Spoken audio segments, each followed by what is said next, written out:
Everybody, hey, this is Michael Imhotep, founder of the African History Network, host of the African History Network show. I'm a talk show host, researcher, lecturer, writer, and historian.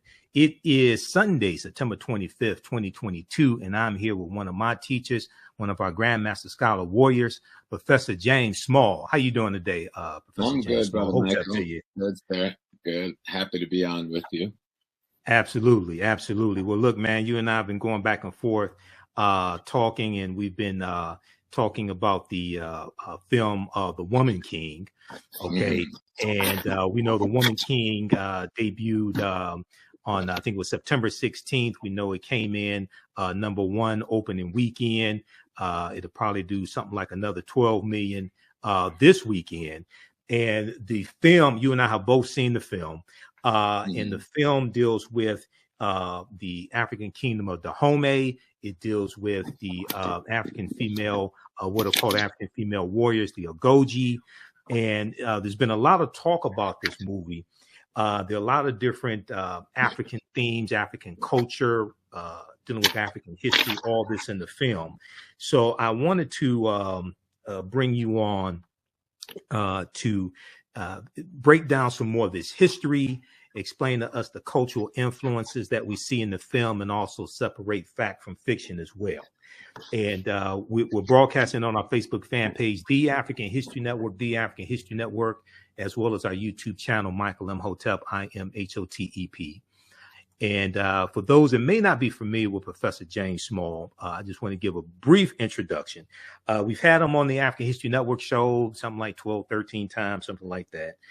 You've seen him in the Hidden Colors documentaries, the documentary Hapi, which deals with the role of economics in the development of civilization, from Taki Grant and Sister Felicia.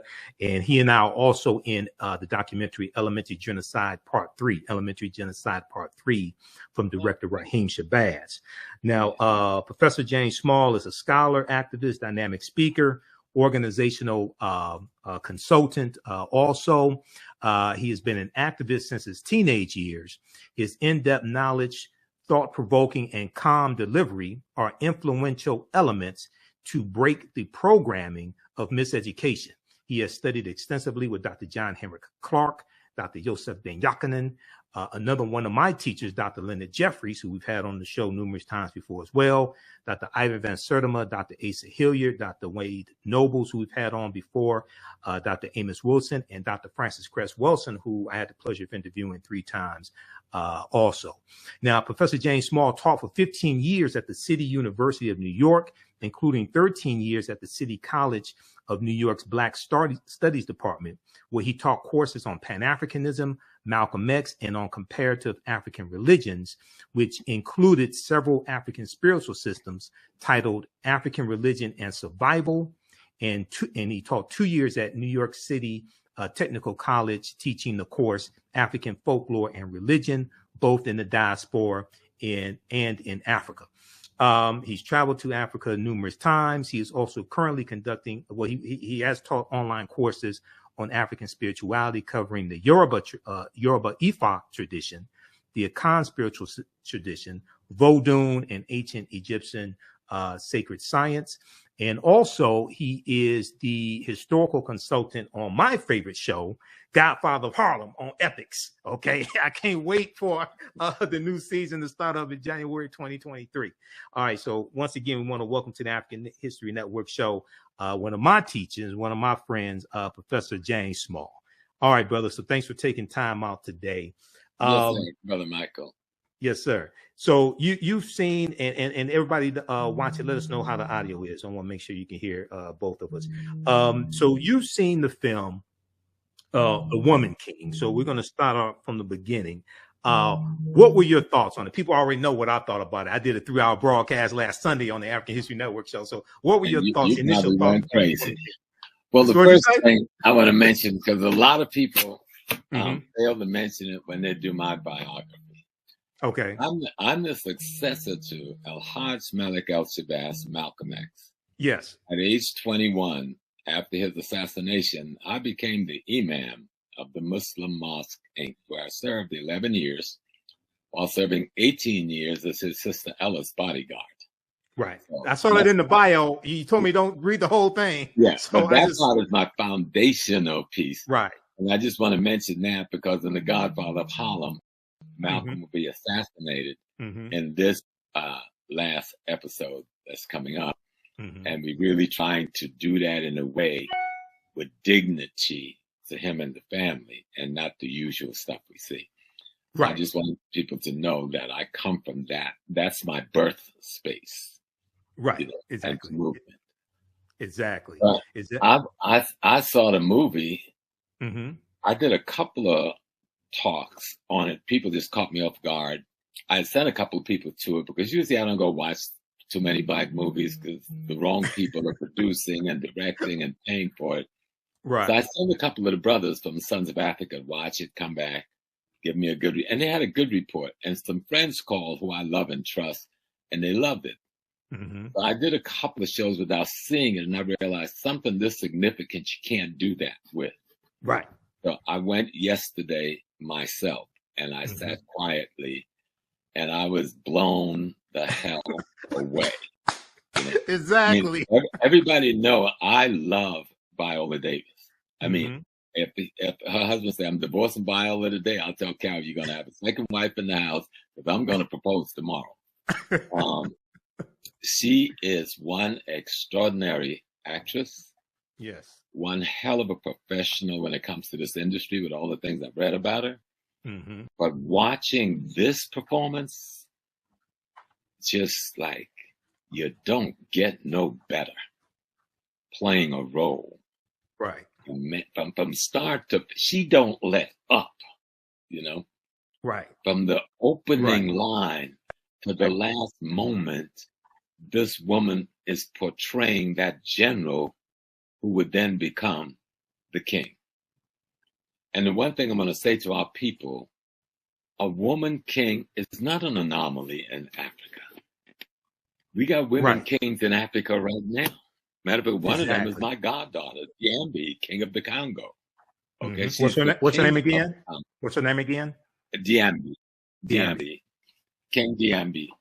She's king of the Order of the Leopards. She sits on the throne that once held by Nzinga and expanded into the total of the Congo itself. Right. She's from the Luba people in the southeast, where she's a queen of the Luba kingdom, but she's king of the Congo kingdom. Hatshepsut in early Egypt was the king of Egypt. Right. And we know of at least 3 to 4 other female kings of Egypt before Hatshepsut. All right. Right now, there's at least 5 woman kings in Nigeria in the different kingdoms.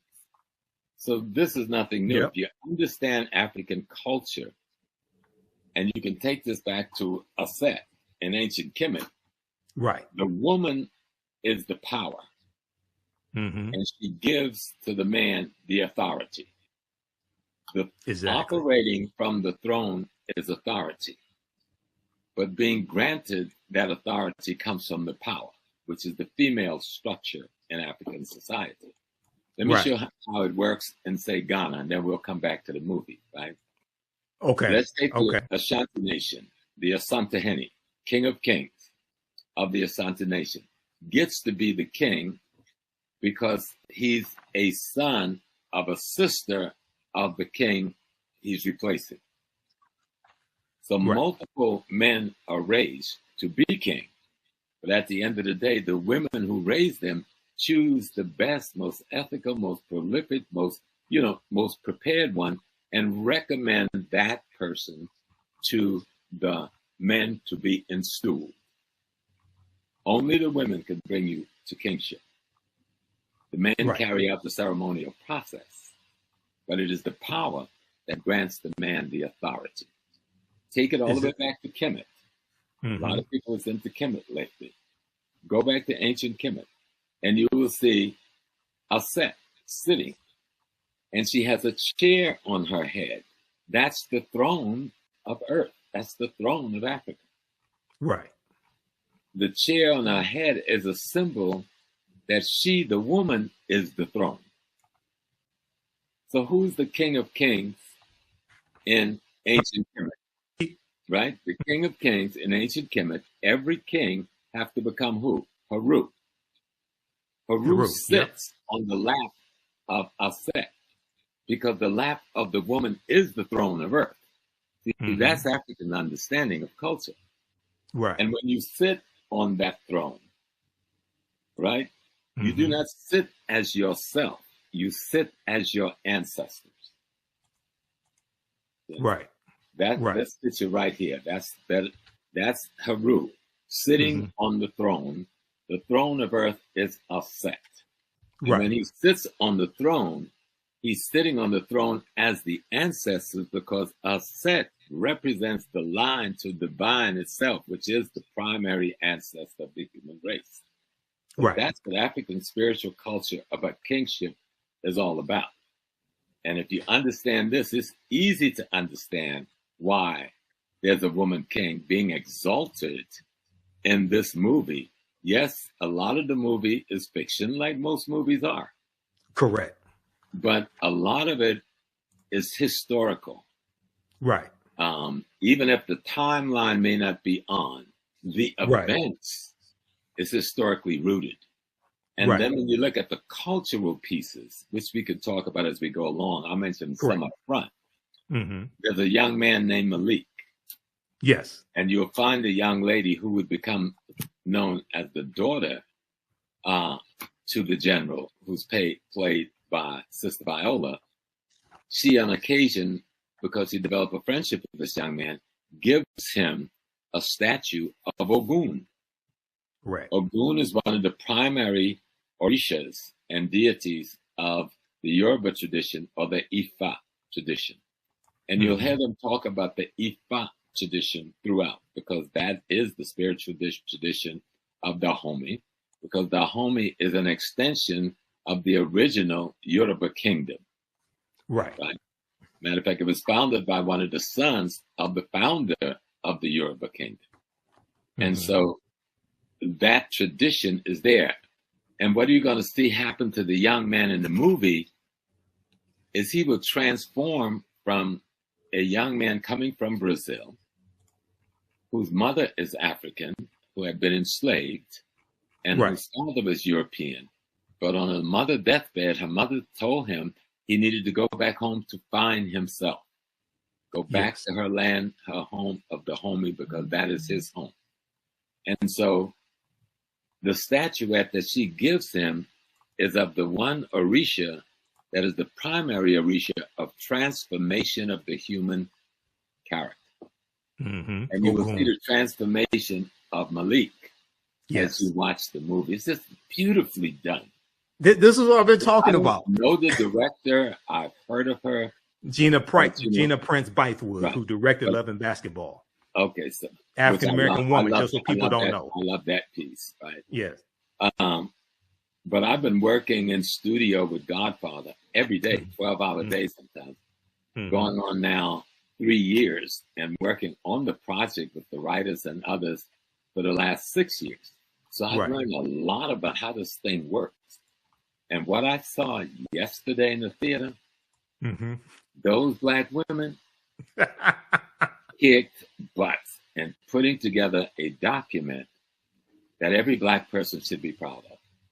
Exactly. You see, I see a couple of little flaws, but I'm not going to even mention them. You know why? Because it's overridden by the positive to such an extent, they're not noticeable in your consciousness.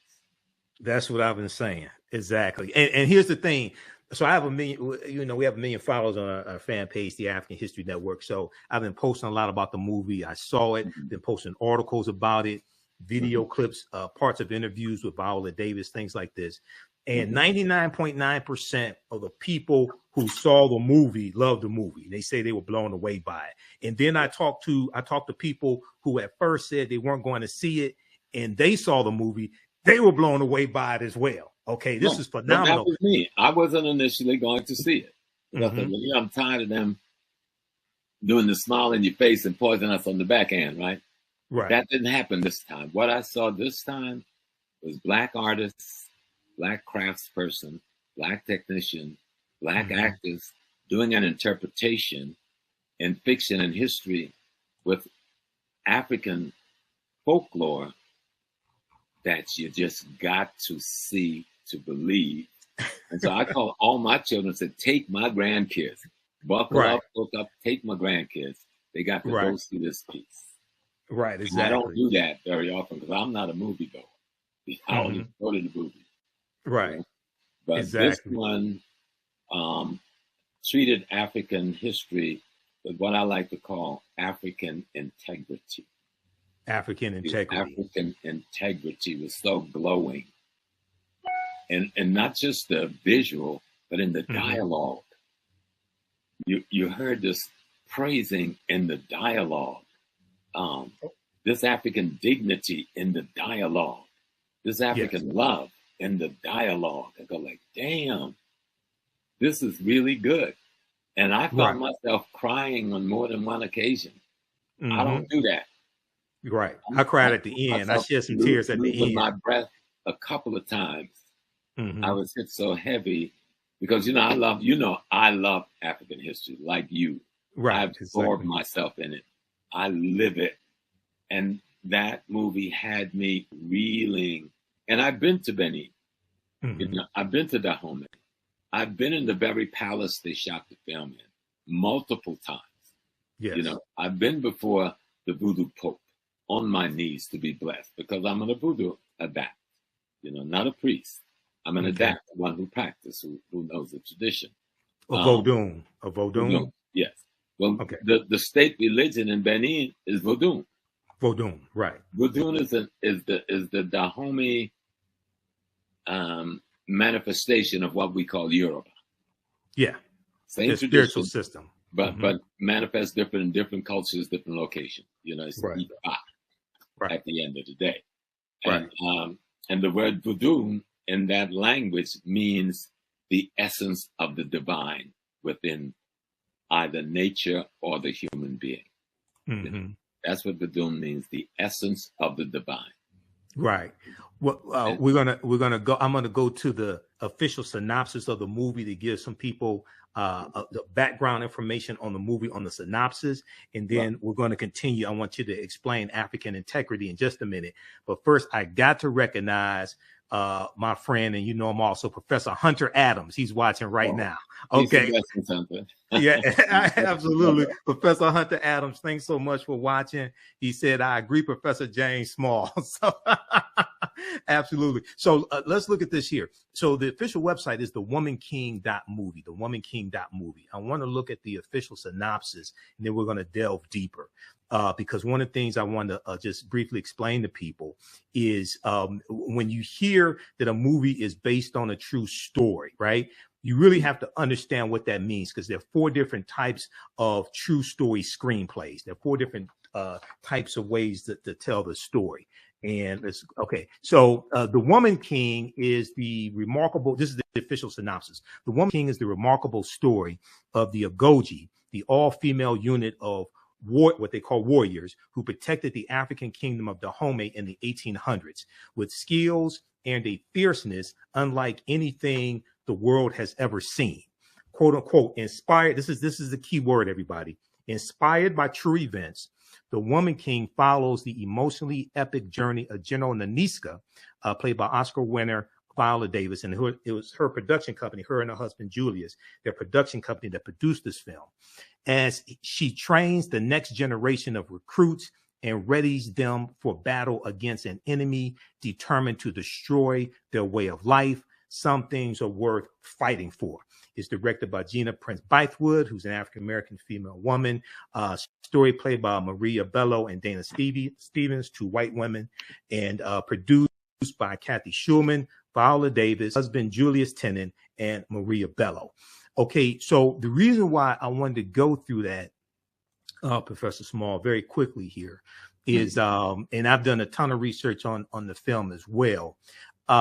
There is, I've experienced this before with other movies, and you have to be careful when you hear a term like based on a true story. You have to really understand what it is. So very quickly, there are 4 ways to tell these historical movies. Okay, this is a good article everybody can read. It's from Screencraft. Is your script based on, quote unquote, based on or inspired by a true story? What's the difference? So you have based on a true story, you have based on true events, you have inspired by a true story, and inspired by true events. Those are 4 different types of ways of telling a story. Mm-hmm. Each one has different levels of fiction interwoven into them. The Woman King, according to the official synopsis, is inspired by true events. Okay. I want to briefly explain what that means.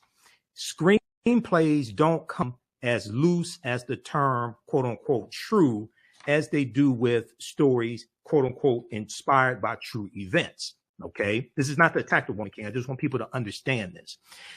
These scripts take a true event. We can blow this up even more. These scripts take a true event and tell a cinematic story with nearly all fictional characters and fictional macro events. Okay. So once again, I study a lot of movies. I've done lectures dealing with different movies. So you just have to understand how they're telling this movie. Is it based on a true story? Is it based on true events? Is it inspired by a true story or inspired by true events? Inspired by true events, by definition, based upon the industry, is going to have more fiction in it than the other ways of telling these stories. Okay. Go ahead, Professor Small. Well, the key thing, because I work with the Godfather of Harlem. Yes, and exactly. It's based on true events. Yes. And The Godfather of Harlem, we really do the autobiography of Malcolm X. We've actually devoted more time to doing that than any other cinematic production ever. Okay. Malcolm X have been in something like about 12 episodes, also, no, 22 episodes when it's over, 22 or 23 episodes of this piece. And my fighting there is to keep what I call African integrity and historical authenticity, which is not easy. Okay. Exactly. But it has gotten easy because the writers are both black and white, 50%. But they come from on Godfather of Harlem. On Godfather of Harlem. They come from the industry's protocols. So here comes this guy from a Black Studies, Black Nationalist background, who knows nothing about writing, but want to see images on the screen that reflect African integrity, and reflect the historical authenticity that I think it should. But it's fiction. It's like, how do we take Malcolm X? How do we take Adam Powell? How do we take Bumpy Johnson and create a fictional story about a gangster who partners with civil rights and human rights leaders to get control of Harlem from the white operators of Harlem? How do you tell that fictional story using these historical characters and some historical events? And sitting, most of my work is done, even though I go in studio every day, my work is done with the writers in the writer's workshop before it gets to a director, before it gets to the big boys to say, okay, this is cool. And so that's where we get a chance to say, this is what the dialogue is going to look like. This is what the scene is going to look like. This is what's going to be in that room. This is what the costume is going to look like. This is what the attitude is going to be, etc. And so when I'm watching this piece, having spent so much time in Togo, Benin, and Ghana over the last 3 decades, I'm there. I mean, I'm transformed out of that theater. I'm in that palace in Dahomey where I've been multiple times. And I'm feeling the spirit of the Agojie. Because I've heard them talk about it so often. They lecture to us when we go there. The king even engaged in the lecture with us so that we begin to appreciate the history. It is not a myth that there was a woman army or women brigades that was a part of the greater Dahomey army. It wasn't a complete woman army. They had men too. But the women brigade, the men made up the infantry. The women made up the battle soldiers, and they were fierce. Right. And they do little demonstrations for you when you go to visit, you know, and you begin to appreciate this. And I'm watching, and it goes. And I've also studied, like you, many of the rebellions and the resistance on the ground in Africa before we got on the slave ship. Many of the wars, many of the jihads to try and stop the slave trade, which had been going on for 1,500 years plus before 1492. So we had been at war for a long time against this thing. I've been to places where we saw part of the resistance up in northern Ghana and other areas where the people build houses without windows, if you can imagine that, right? And the fence around the house is 10 foot tall. The housing compound is 10 foot tall, but the gateway to get in the house is 2 feet tall. So you got to get on your knees to crawl into the courtyard. So an enemy would lose his head trying to come down, you understand? But that was the defensive mechanism that our people put in place. They had the windows on the roofs. The roofs open up so that they could get sunlight and air. And they just had slit in the walls to use their arrows. So we resisted. So the phenomena that is being portrayed is not abnormal nor unusual.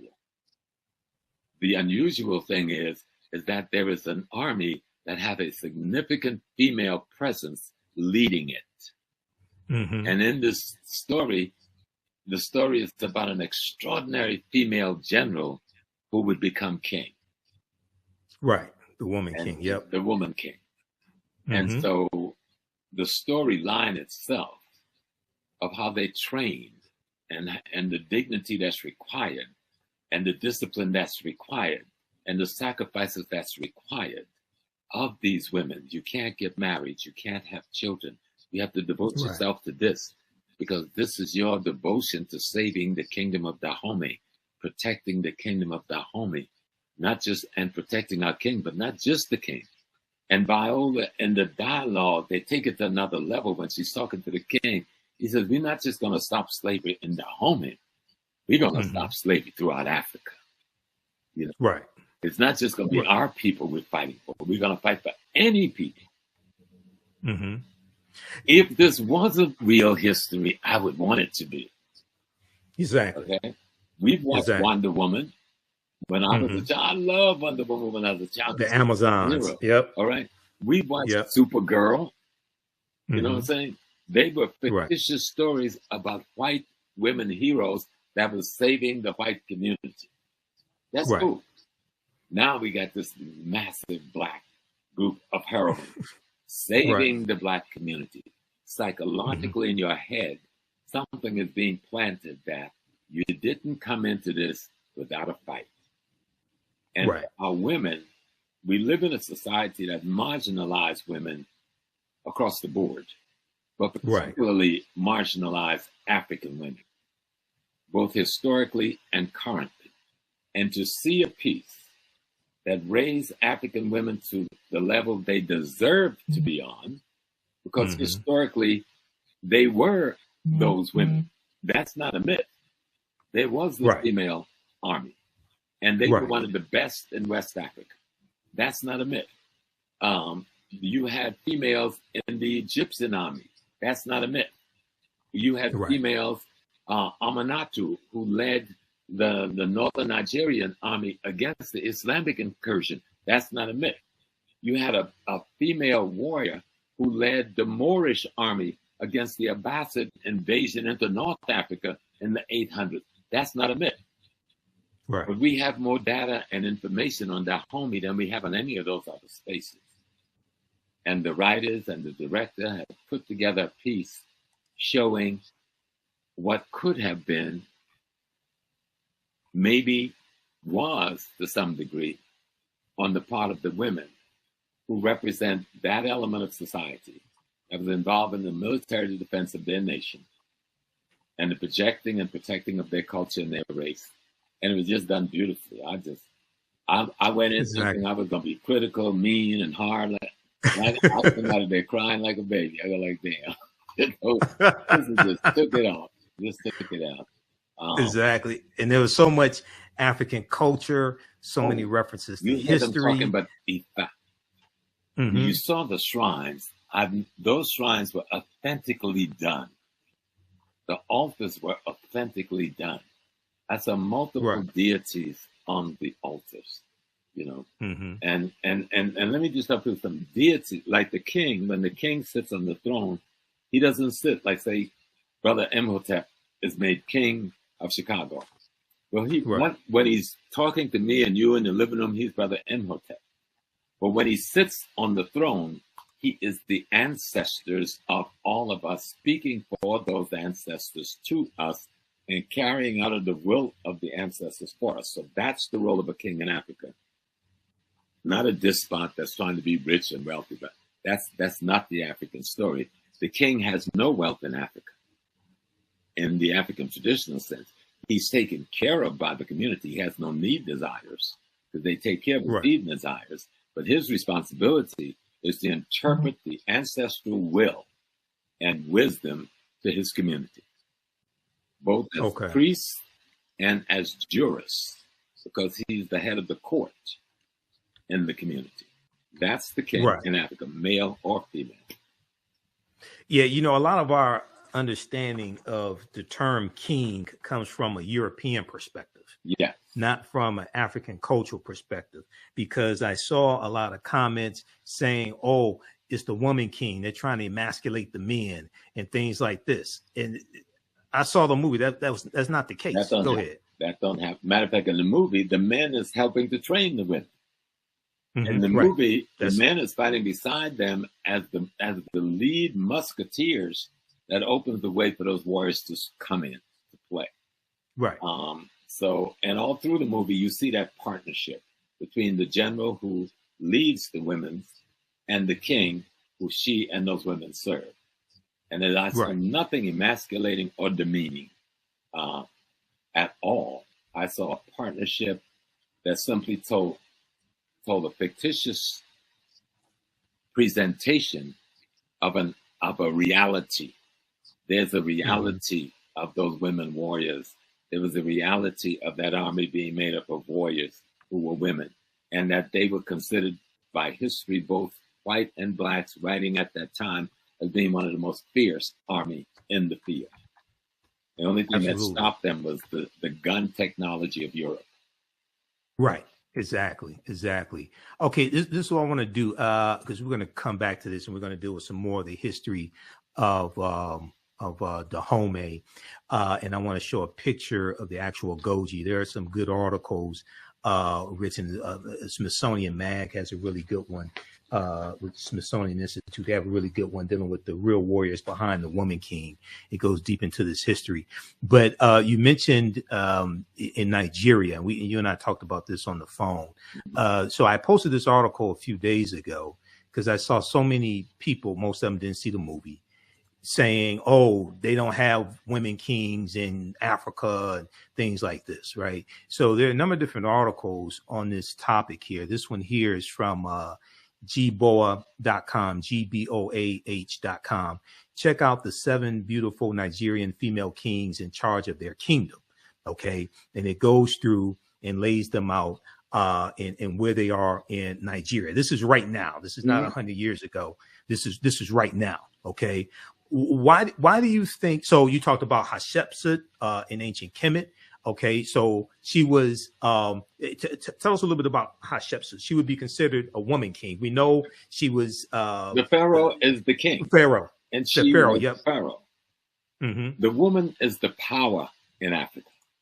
Men, give up your European genital danglings, because the power has nothing to do with gender. Okay, right. It has to do with roles in nature. Mm-hmm. Roles in nature. You came from the womb and the belly of a woman. It did not come from your belly, even though your sperm fertilized the eggs that became you. So let's look at how Africans looked at reality. We were in partnership with nature and cosmology. That's our culture is based on understanding cosmology and nature. And so when we look at the king, and as we see in Hatshepsut, her brother was too young to take the throne. He was too young to handle that responsibility. And so she, as the elder sister, had to take on the responsibility of being the pharaoh, of being the king, until her brother was trained enough and old enough to take over the role of kingship himself. And I remember when we first started studying ancient Egypt, and the white writers was all said, oh, the brother came in and he hated his sister and he scraped the name off the walls. All of that is proven to be untrue. Mm-hmm. So all of it is proven to be untrue. That's not even African culture. That's European culture. That's what they do. Exactly. That's not what happens in African culture, because the kingship is a spiritual position, not a political position, though they do political work. The king is surrounded by a council of elders who instructs and informs him, okay, on his behavior. His job is to sit as the ancestors come back. I know this for a fact, because I've been trained at the stool. In Ghana, I'm Nana Kofi Mpansa, the second of the Ogogo stool, under the kingship of Akua Kusapam. And one of my great teachers is Nana Kwabena Nketsia the fifth, who's the king of Esokado in the Western region. So we talk about these things all the time, you know, because these are my questions. And so if one thing this movie would do is force us to study our history before we got to North America, then and culture. Then I'm history and culture. Yep. Because a lot of this, you know, because of we've all been attacked by white supremacy and racism, and it's made us paranoid about anything.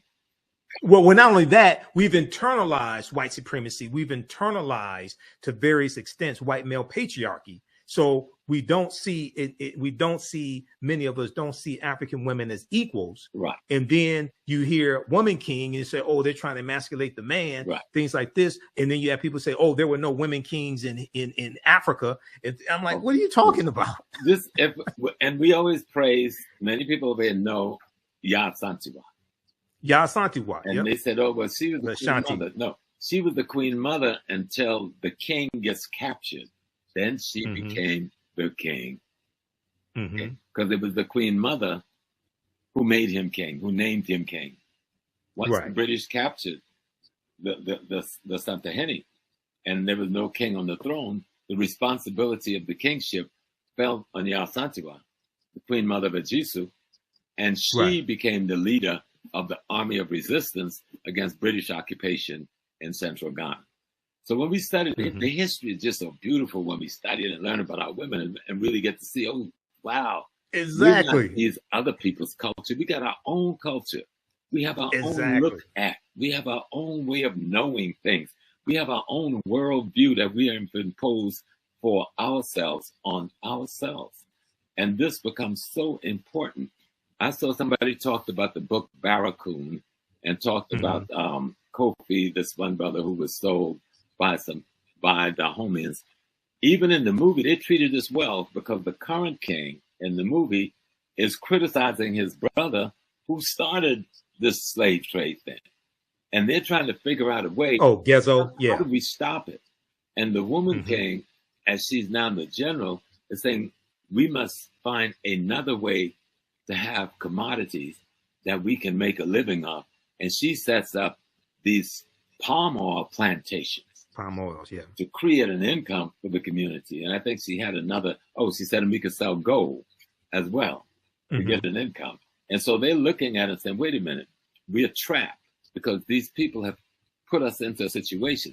Now, if you study the history of Africa, coastal African peoples were basically fishermen.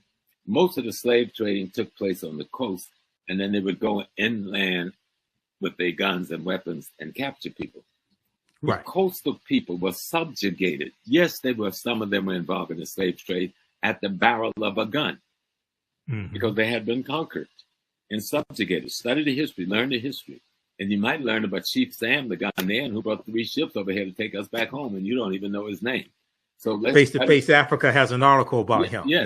Let's talk about Bonsu. You said the Ashanti sold us. What about King Bonsu, who marched the Ashanti army from central Ghana down to the coast, emasculated the Dutch, took over the slave dungeon, drove them all out, free all of our people, then marched the army back up to Kumasi.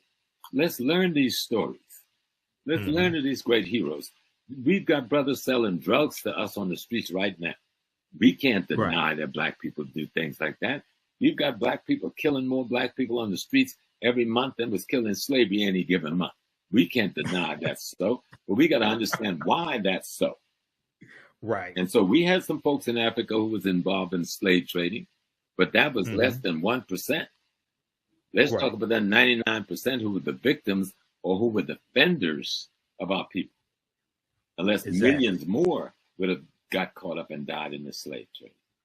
I'm going to go to that in just a second because I want to share an excerpt of the book, Fighting the Slave Trade. Before we go to that, hey, everybody, I'm Michael Imhotep, founder of the African History Network, host of the African History Network show. We're speaking with one of my teachers, Professor James Small. We're talking about the film, The Woman King, as well as the real history of the West African kingdom of Dahomey and other history also.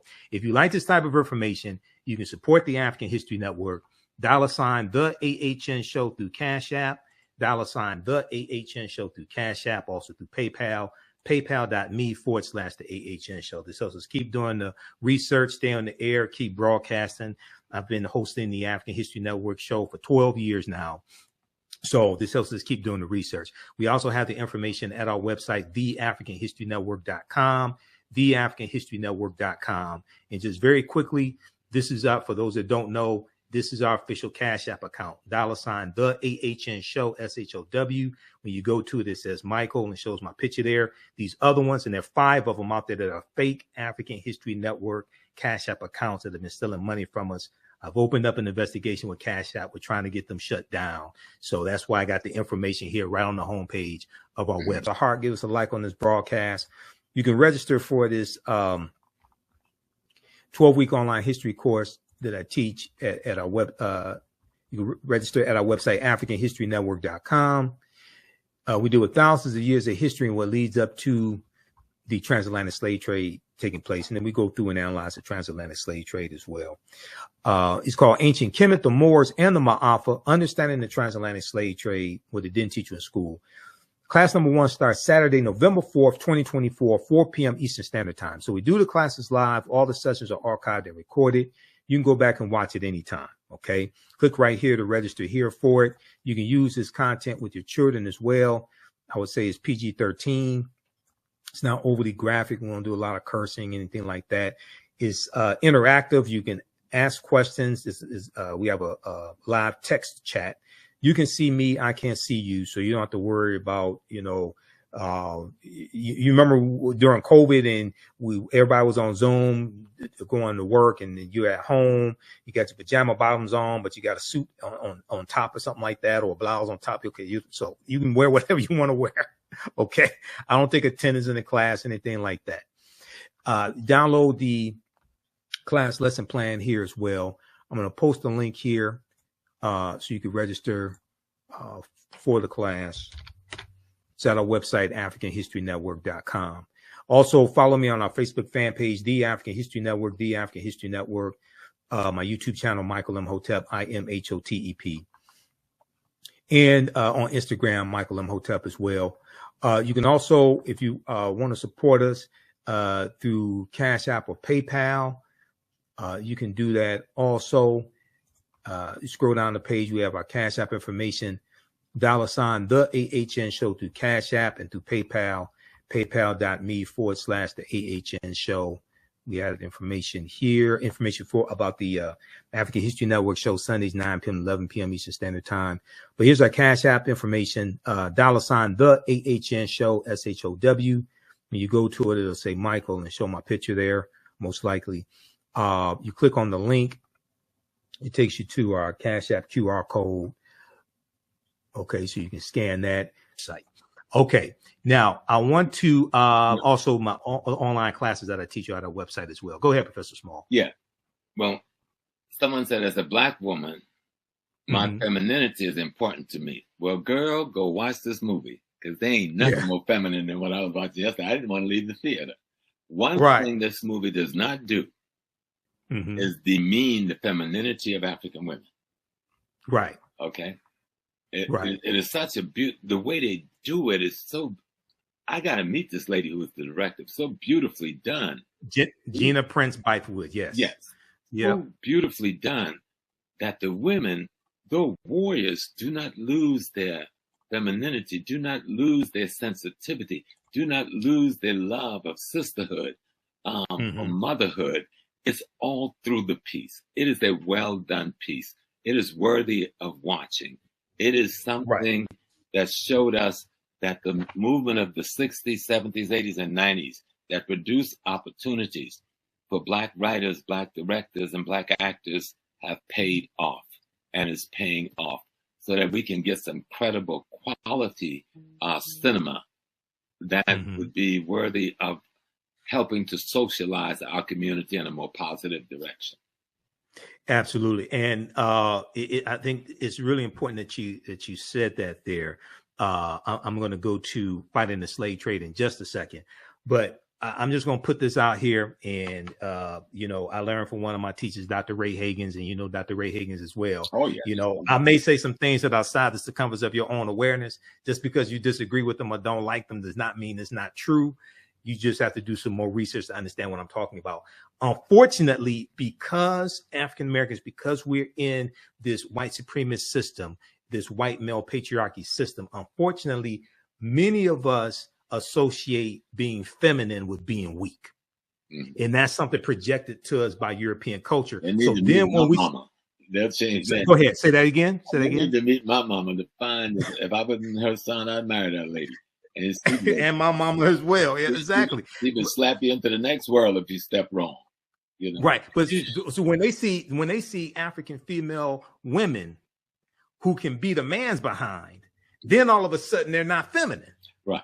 And we associate femininity with being weak, and it's like, no, that's coming from the white. I think you used the phrase white murder culture. Yeah, that's coming from. If they want to see about that for a minute, an example of that, they need to see the woman I've been married to for 51 years.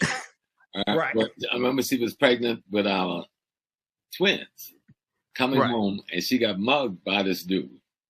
Right. He put up a fight, but he got away with the purse. But she was coming from the Nation of Islam fish store. She chased this dude 6 blocks with this frozen whiting. He dropped that purse. This lady got to be crazy with that big belly and that frozen fish, right? So, me and my son was laughing about that last night, talking about the movie.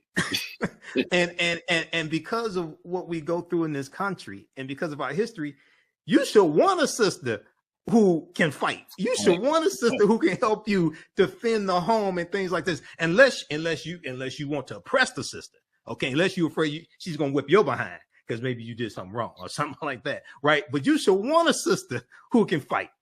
Okay, so, all right. I want to go to this right here. This is an excerpt of the book Fighting the Slave Trade by a brilliant sister, Dr. Sylvian Diop. You and I talked about this briefly today. This is the synopsis is at Amazon.com. You can try to get it from an African-American book dealer. If not, maybe Amazon. It's called Fighting the Slave Trade, West African Strategies. This is going to segue into our further discussion with Dahomey and their involvement in the transatlantic slave trade, Professor Small. Fighting the Slave Trade, West African Strategies.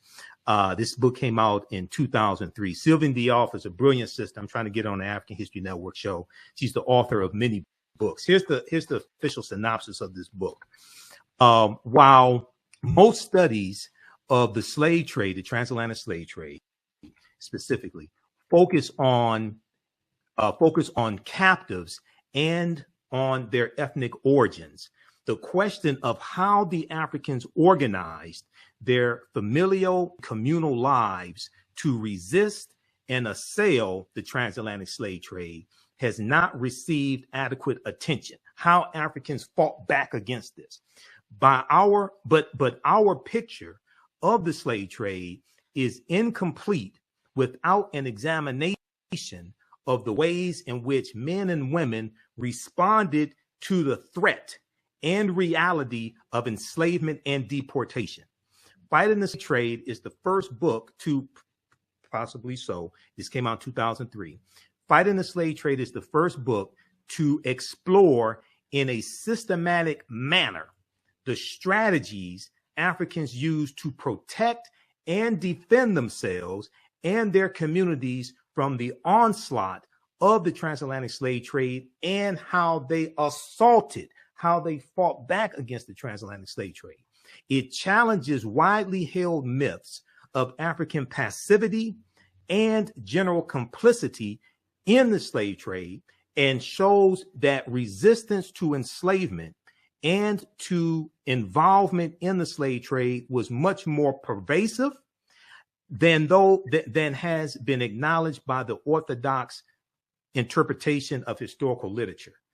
Focused on West Africa, where Dahomey was and Benin currently is, focused on West Africa, the essays collected here examine in detail the defensive, protective, and offensive strategies of individuals, families, communities, and states, in chapters discussing the manipulation of the environment, resettlement, the redemption of captives, the transformation of social relations, political centralization, marriage, violent assaults on ships and entrepots, shipboard revolts like the Amistad slave rebellion, 1839, and controlled participation in the slave trade as a way to procure the means to attack the slave trade. Fighting the slave trade presents a much more complete picture of the West African slave trade than has been previously available. Go ahead, Professor Small. Yes, sir. I mean, and it's like we make the mistake when we just hear a cliche or a term. Most people who never heard the word Dahomey until a month ago, all of a sudden now is telling us how Dahomey was in the slave trade. Dahomey came to power politically around the 1720, 1730. It does not get involved in the slave trade because it doesn't build up a military with the capability until around the 1760s to 1780s. That is over by 1825. Now, we're not talking about an appreciable amount of historical time. If you put everything in history on a timeline, you get a sense of what I'm talking about. And then the numbers, you look at the numbers. What was the numbers? 5,000, 10,000? Even that would be too much. But if we look at the numbers, let's stop playing. If you understand how the European works, and the best way I can do is go to the country where I have a hotel, I have a business, I have a home, and I've been back and forth living there for 30 years, Ghana. What they do, they conquer the coastal people and subdue them. Right. With their military technology. And then they force these coastal people to engage in the slave trade with them for their life. And as you saw that piece you just read, the coastal people also find ways to fight back. This was the Fanti Nation, where the Elmina Castle was built, the slave dungeon, and where the Cape Coast slave dungeon was built. And what the Fanti would end up doing with the Portuguese, behind the Portuguese back, they partnered with the Dutch and helped the Dutch defeat the Portuguese and drive them out of West Africa. But because of gun technology, again, they were betrayed by the Dutch. You understand? But they would then find a way to and they found a way to then partner with the British to defeat the Dutch. And when they had enough knowledge and understanding of technology and gun warfare, that same Fanti people drove the British out of Fanti region in Central Africa, forcing them to run to Accra for their life in one of the first classical guerrilla warfare scenes in history. So we need to study this thing. Yes, some of our people sell us drugs on the street, but you and I don't sell drugs to our people. Correct. Some of our people engage in careless gun violence in our community that kills our women and our babies, but that's not 99% of our people. Some of our people engage in the slave trade, some out of greed.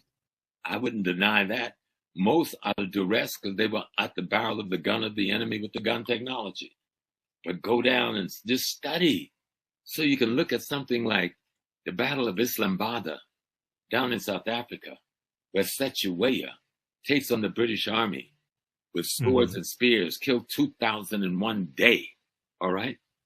And caused the fall of the Robespierre government in London, because they were shocked. How could y'all let this happen? These folks ain't got no guns. You know what they called us, right? Go all the way up to where we're looking at the Berlin Conference. After the Berlin Conference, the invasion of Sudan, Muhammad Ahmed takes on 23,000 British troops and Turkish, Egyptian troops, and send only 3,000 back up to Egypt alive.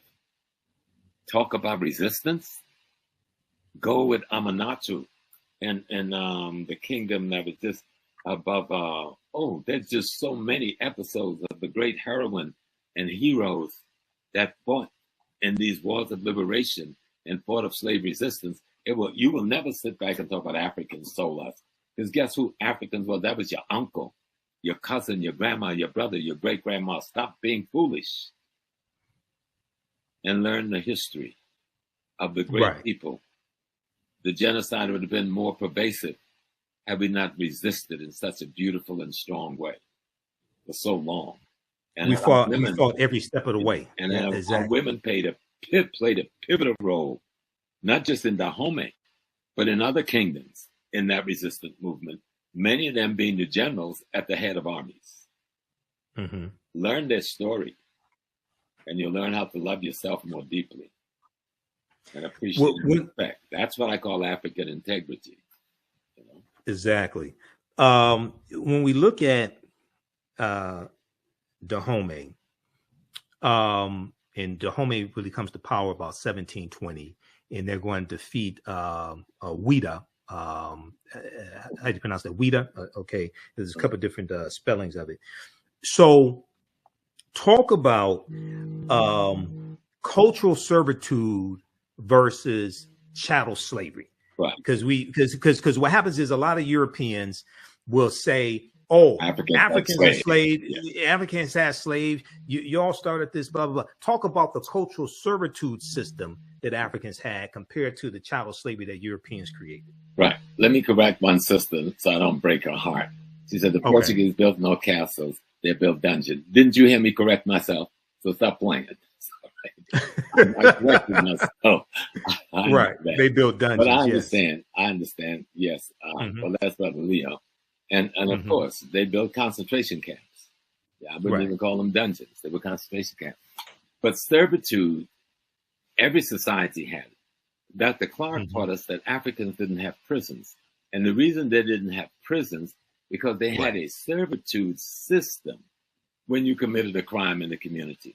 Or if there was a war between two groups, which was rare, because the way we fought war in Africa, the heroes fought, okay? Not armies. Africa had very few standing armies. That's why we took such a whipping. We learned to develop standing armies after the invasion started, but even Egypt didn't have standing armies until they got their butt kicked. And they realized we got to build one. The only place where the spiritual foreseeing of the necessity for that was with Shaka in Zululand, where the spirit told him this force was coming, and he developed a standing army to meet that force. But in most other places, we didn't have a standing army. But what would occur when there was a conflict between two communities, and they had to go to war, the captives were brought to serve off almost like the indentured system structure the European had, except in Africa, no one took your name away. No one took your family lineage away. No one took your humanity away. No one took your spiritual identity away. And you can grow up to become the king of the very community that you're serving in. Right. Okay? You can grow up to marry royalty in the house in which you are serving to. That was the norm. The idea was you've committed a crime against the greater social order, and so you have to be transformed. Okay? You have to go through a transformation process and a socialization process that you can be a part of society without causing gross disruption of that society. And that servitude process that we see in multiple places in Africa did not involve putting you in prison, putting you in chains, putting you before firing squads, or anything like that. You know? Right. It involves you Right. becoming a part of the very community you had the conflict with. And when your time of service was over, you can either go back to your home if that's what you wanted to do, or remain a part of this community if that's what you want to do. Right. So when we and I've talked to Professor Kabahai Wapakhamane about this as well. You know him, and he's one of my teachers also. The culture, and we see this in the film because there's at least there's at least one woman who's Agojie in the film who came from another ethnic group, Right. And there was a fight between them. She was captured and she was brought in to be made Agojie, and brought into Dahomey. So we see this take place. Now Europeans had their feudalistic system with the lords and the serfs, okay, and they're going to superimpose this feudalistic system onto the cultural servitude that Africans had to create chattel slavery, to create what we call chattel slavery, basically. But talk about that for a minute. The European system was not about family structure. It was about class and caste structure. Africa was not about class and caste structure. It's about family structure. So when you came into another community, that person's household you went into, depending on age strata, that was your father, that was your mother, that was your auntie. You were their child. That's different. What the European had was something completely different. It was based on caste and class, depending on power and wealth. That was not what the African kingdom was built on. The African kingdom was built on the fact that the king itself is the father of the community, because he represents the ancestors for that community. Africans don't have queens in the way Europeans do. The king's wife is not a queen. Okay? In the African society, the king's wife is not a queen. In modern day African society, who's trying to play the European thing, you see a little bit of that. But in traditional ancient African society, your wife is not the queen. She's just your wife. Okay? Right. The queen mother is your sister or your auntie or cousin. Okay. But your wife would never be the queen. And the reason they do that, so that fighting for the throne thing never happens. So it is the collective body of women called the queen mothers who select from among the best of the young men they have raised, because they know them better than anybody else, because they raised them from infancy, to be the next king. And if a man was not available to assume that responsibility, then they chose a woman who was skilled, trained, and tooled to carry that power and that responsibility, both spiritually, judiciary-wise, and politically. Okay, so this goes back to Auset with the throne on her head. Absolutely. Because Auset means the name Auset, from my understanding, means she of throne. Yeah. She of throne. She is the throne. She is the throne. Yeah. Okay, she is the throne. And it's the woman. She is woman. She's not, there's nobody named Auset. Right. Auset is symbolic of the African woman. Right, symbolic of the African woman, because it's the African woman who decides which man will sit on the throne. Okay, all right, and in many societies is it that in some societies is it that the lineage was matrilineal, which went through the woman side of the family, and we kept it in America. We had a kind of a term we used that people thought was joking: mama's baby, daddy's maybe. right. The way they solve the bloodline is to go to the one place where you know the authenticity of a bloodline. Right. And that means it's not matriarchal. Matriarchal means women rule. That's a white folks term. It's matrilineal. No, it's matrifocal. Matrifocal. Okay. Meaning you must train, you trace, and there was no denigration to the man. I love my wife, but I know it's the one way to be sure that this child is who we say he is to see what womb the child came out of. Right. There's no way to find out what sperm the child came from. And we knew that way back then when there was no microscope or nothing at hand. We were clear. Okay. Right. And so you're talking about matrifocal. Now, since Islam, well, going all the way back to remember, we get the Hyksos invasion, the Greek invasion, and well, first the Hyksos, and then you get two Hyksos. Hittites, you get two Hittites invasion in northeastern Africa. Then you get the two Assyrian invasion of it. Then you get the Persians, two Persian invasion, then the Greek invasion, then the Roman invasion, and then their children, their descendants, the Arabs. See, people don't know who the Arabs are. These are the descendants of the Greeks and the Romans, and the Assyrians and the Hittites and the Hyksos mix up now, marrying into one another, and then they hit us in the 8th century and have the deepest incursion into Africa, and that's where you see a lot of the patriarchal systems in the areas that was once conquered by Islam or still fundamentally Islamic in Africa. So you see the patriarchal there. But in traditional non-Islamic Africa, it's matrifocal, almost 100%. Okay. Now, when we talk about Dahomey, I know you and I were talking about this earlier today, and Dahomey is made to be, and I see like some European writers doing this. I see this in the media. Dahomey is being made out to be like they were more involved in the transatlantic slave trade than Great Britain was. Yeah, and Great Britain takes out like they take out 3.1. Great Britain was involved from 1562 to 1834 when they finally, even after 1807. We'll talk about 1807 in just a minute. They involved for 272 years. Talk about Dahomey and how it gets involved in the transatlantic slave trade. Well, again, for the same reason, Dahomey in 1720, when the kingdom is formed, or when it comes to power, it was always a small kingdom. And remember, Dahomey wasn't the size of today's Benin. Right. It was a small kingdom within that territory. There was Vida, Cotonou, and other kingdoms on the coast that was rivaling them in terms of commerce and trade. But once the European came, the European got involved immediately in capturing Africans for the slave trade. And the first thing they would do was to bring to servitude the coastal population. Okay?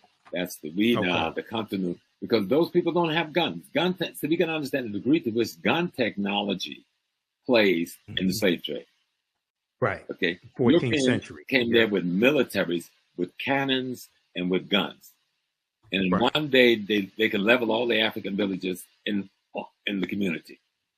People have never even heard an explosion before. You got to get the psychology of all of that. So once you find yourself being invaded and occupied by these people, and they're making you a part of their army. So now you're someone who you had a traditional argument with, and y'all would have a palaver over it and settle it with somebody bringing some cocoa and something else. You got an army with people with guns now marching you against that foe. Right. And capturing those people and putting them in slavery. So by the time you get, and then the other piece we keep forgetting, and we need to call it out for what it is. There's an Islamic slave system in place in Africa for 1,500 plus years before 1492. There's the Trans-Indian Ocean slave trade. There's the Trans-Saharan slave trade. And before they were bringing Africans enslaved to North America, they were taking them enslaved to Europe. We never talk about slavery in Europe.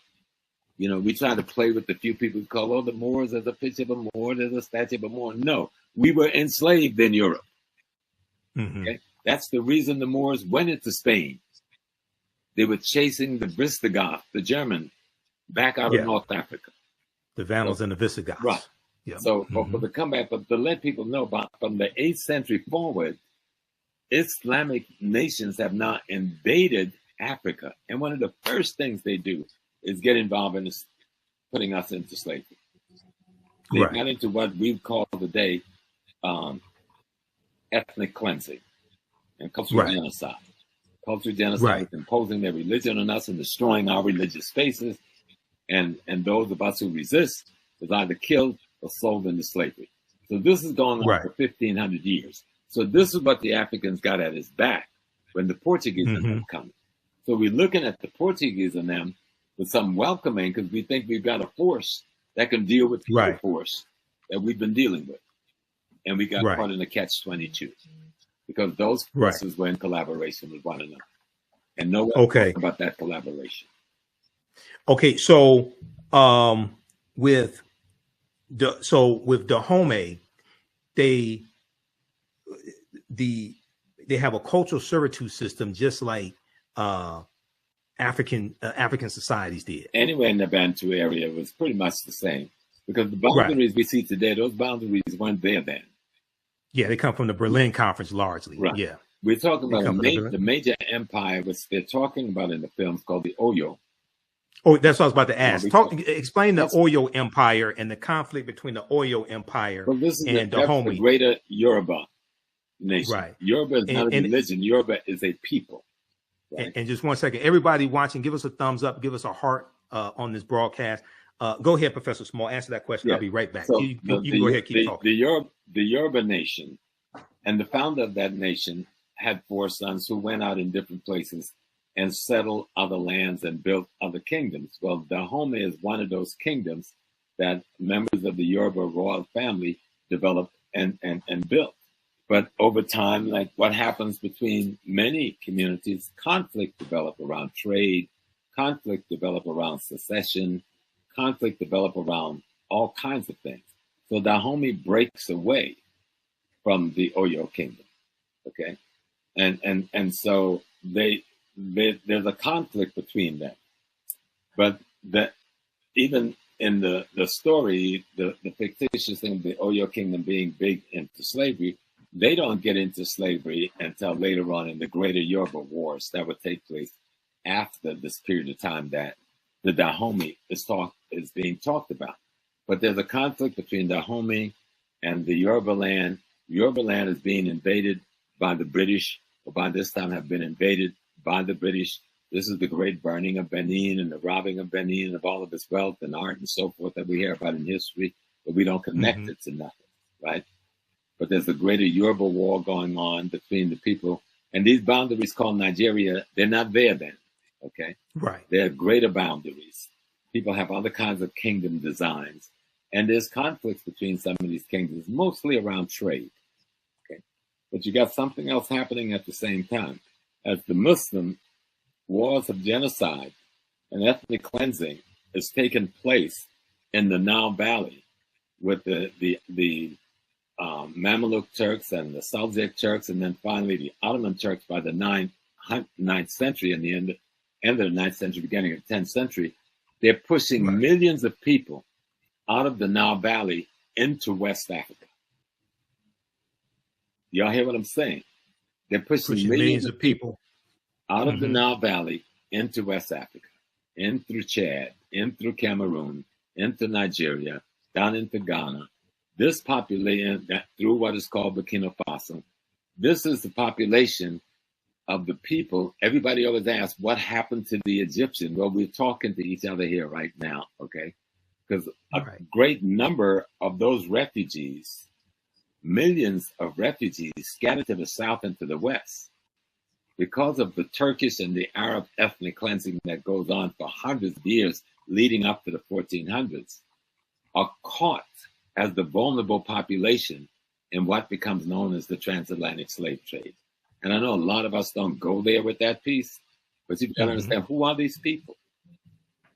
And so the kingdoms like Dahomey on the coast, somebody coming from the north, that's the northeast, have brought captives that they want to sell to another community because they don't need that expansion in their population. And this group of captives was either hostile to them or refugees that they felt was taking their space away from them.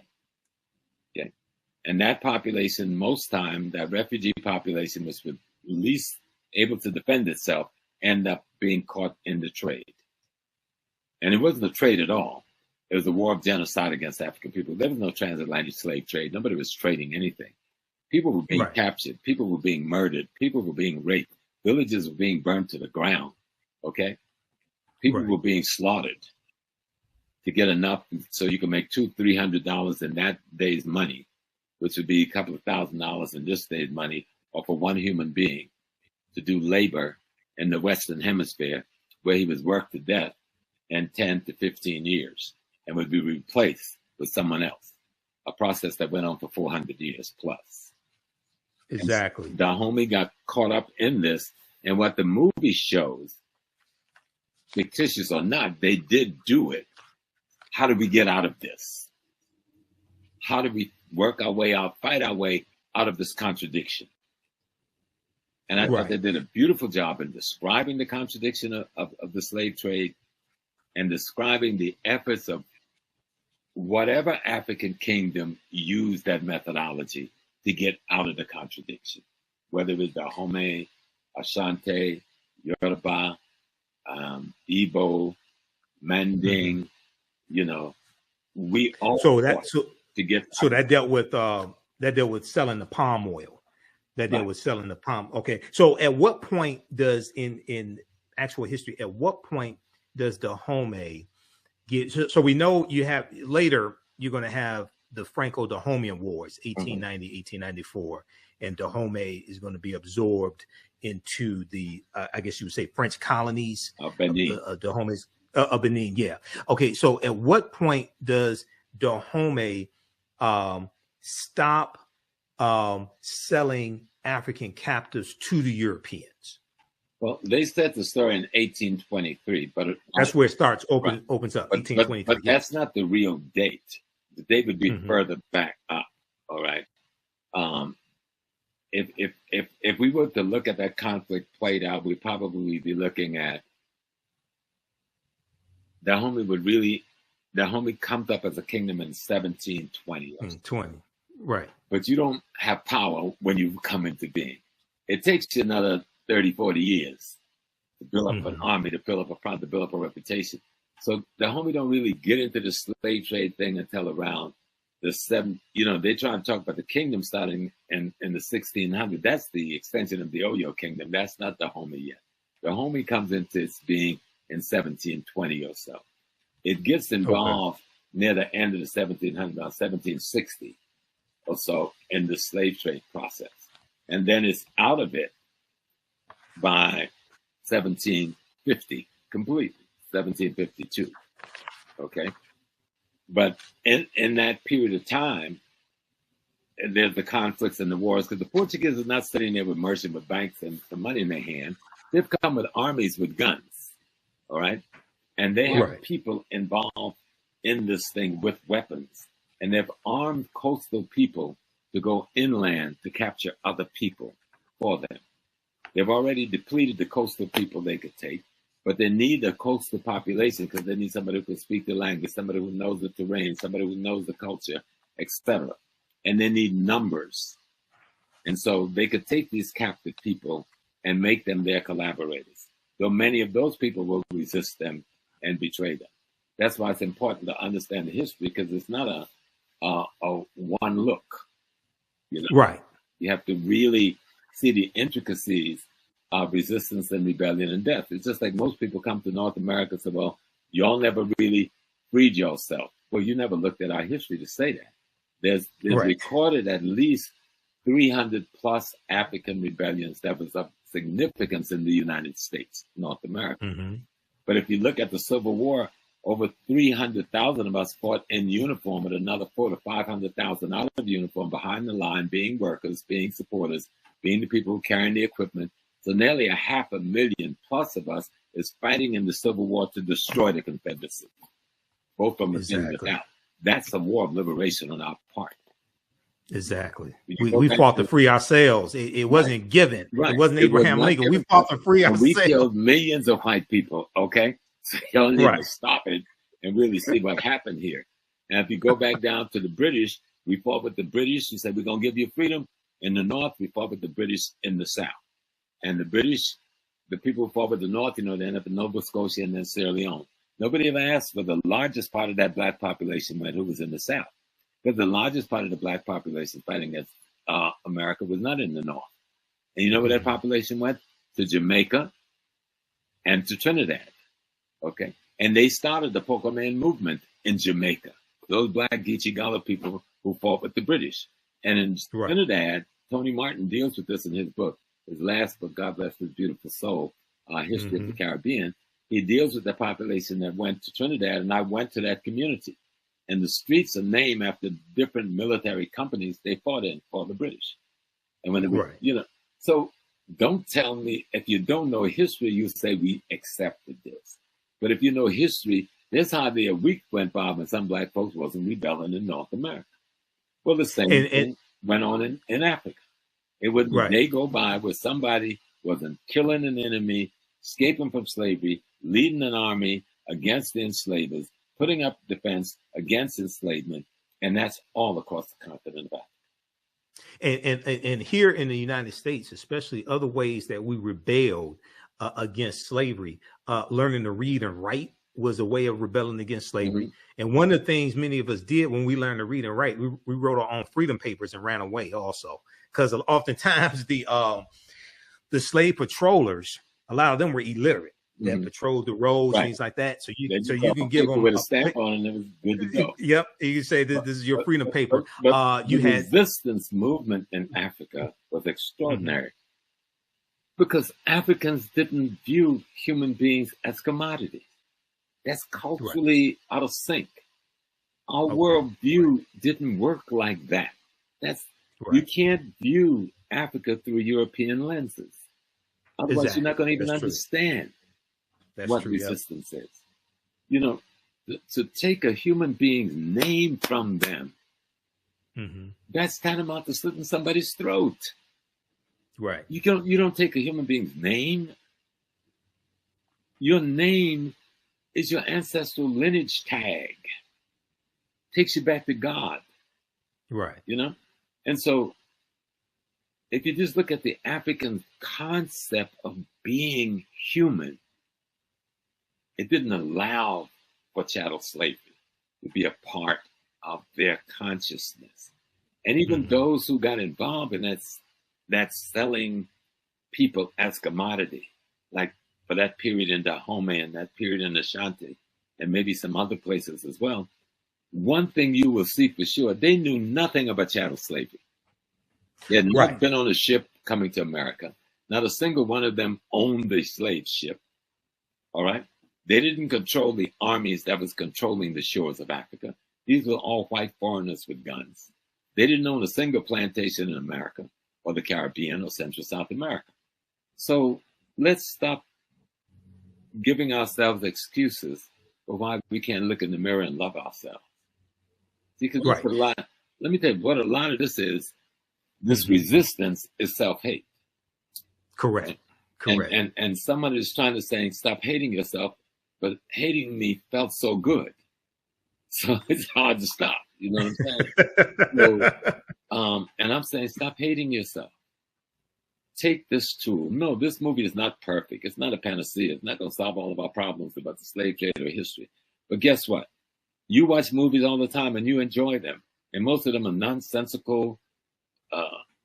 Most of them disrespectful to black people, disrespectful to things African and our spiritual system, and you enjoy them.